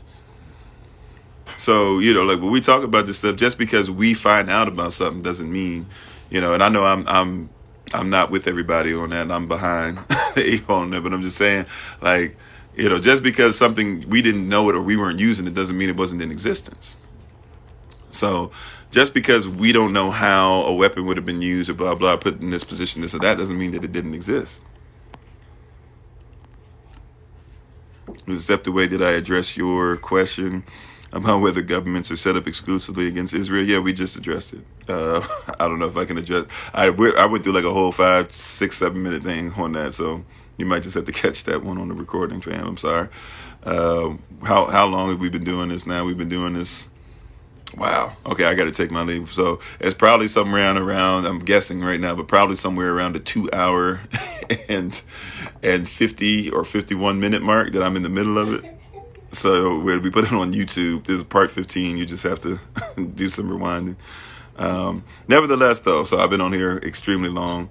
And if I go any longer, the longest I try to go is 3 hours. 2 hours, 2.5 hours is a little much. 3 hours is extreme. So, but prayerfully, you guys got what you needed to get out of it at this point. We're going to come back and talk about this anyways tomorrow. And we're going to talk about more of the symbolization. We talked about the symbolization, of course, of the beast, but we wanted to get into some government so you can see the governance. So the sovereignty stuff, there's some other questions and stuff and things people want to go into. At some point, like, that's why we have a whole sovereignty class. It's difficult to get all this stuff in. Like, literally, we took, even if we call this 3 hour session, which it basically is, we literally have hours and hours and hours and hours of stuff we do for 16 weeks worth of stuff to make sure that people can comprehend this, right? So it's a lot of different things, that are going on there or whatever, so. Oh, you were saying, she didn't even try to get out or whatever. She was trying to scoop his brains up or whatever. I mean, yeah. So once again, I didn't say she was trying to get away. What I'm trying to tell you is her reaction, right? So if you want to take that to somewhere else, if you want to take that to mean whatever, you can take that to mean whatever you want. But that's not what I said. My interpretation of what I said is that if you look at what happened with Jackie, she reacted to a gunshot that happened in the car. She jumped away from him at first, not seeing even what happened to him. She heard a sound, right? Like if I were to be behind you, right? If I were to walk up behind you and I took a plastic bag, you know, back in the day, you take a plastic bag and you put some air in it and you seal it up and you go boom, and I'm behind you. Are you going to go like this and jump towards the sound? Or are you going to jump away from the sound? I just watched the video, and the serviceman turned around slowly. He got shot, and she tried to jump out the back of the car. Oh, okay. Pushed her back in. Okay, is that what? Okay, maybe that's what she was trying to say before. So my wife is saying she just watched the video I was talking about. So when you go, so that maybe that's what you were trying to say. I don't know. I apologize. Like I said, I've been on for a long time, so I need to take a mental break. It was like she was trying to get away from the service member. Yeah, she was trying to get away from the service member at first, right? Because she heard the shot. The shot came from inside the car. And by the way, that's also something witnesses say too. Some of the witnesses, they stopped saying it after the first couple of days. But the first couple of days, witnesses that were asked, they said it was as if the sound came from the car. So, you know, as you continue, okay, that's what you were saying. I'm sorry, perfectly. Like the comments are all over the place. Nevertheless, though, thank you guys for being on. We appreciate you. I'm gonna go ahead and get ready to take my leave. Like I said, we could be in this for hours and hours and hours, as y'all can see. So this government thing, the beast thing, so many different things that are going on. That's why we have to know our culture and we got to represent ourselves, and we have to be aware of what's going on with us first before we get into everybody else's stuff, because obviously we're being lied to. Obviously, right? Like at this point, even before we got into the beast discussion, I don't think too many of you needed me to say, hey, we're being lied to out here. So we're being lied to. At this point, it's time to start seeing. We already have revelation. We already have something set up to help us to be able to see what's going on in our community and in our culture. So above me right now, you can see places you can get in contact with us. If you're on TikTok, or if you're watching this on YouTube, well, if you're on TikTok, you can actually go on any platforms. You can go to TikTok as well. But if you can go to TikTok, look up Kofi_43, go there, look up a web where it says bio to get more information. I'm sorry, I'm like blinking in and out. I'm trying to, but anyways, you can find out more information about what's going on with us there. I guess I just have to be blacked out. Hopefully you guys can see. Oh, thank you, Brother Clem. Appreciate that. So you can find out more information about what's going on with us there. Also, too, you can look in where it says website. That's the link tree there. So links for many different things that we're doing. Go there. Be able to check out what we're doing and check out class information. Remember, classes are coming up on starting Monday, January 31st. So Hebrew characters, basic Hebrew, Sovereignty 1, Sovereignty 2, Natural Medicine 2, basic French, and cryptocurrency. Those are all coming up this weekend, this Monday.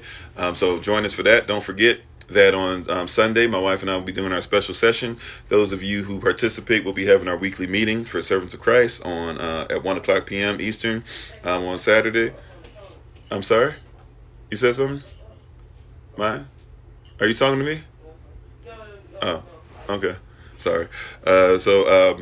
And then don't forget, we're going to have our next YLP 83 meeting February 12th, February 19th at 7:00 p.m. Eastern New York time. Brothers, we're going to get together for our men's meeting. February 26th, 7:00 p.m. Sisters, you're going to get together for your women's meeting. And so we're thankful, grateful for everybody being on. Every Monday, we come on Zoom at 6:30. Well, I'm on at 6:30 a.m. Eastern New York time, but you guys can, we start the lesson at 6:45 a.m. Eastern New York time. And we'll make sure that you guys are, and if you want the Zoom meeting link and stuff, just get to us.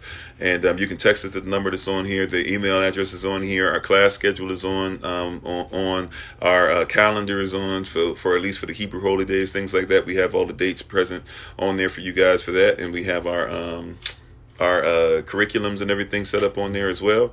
So we thank you. We appreciate you. We appreciate the King, Queen, and each and every one of you. As always, check out my wife, the Honorable Maya, who lives a life that's able to be honored. You can check her out at BloomNFlourish, not A-N-D, but the letter N, BloomNFlourish. You can follow her on TikTok, YouTube, her website, and Pinterest. The tincture of the month is I Am Immune.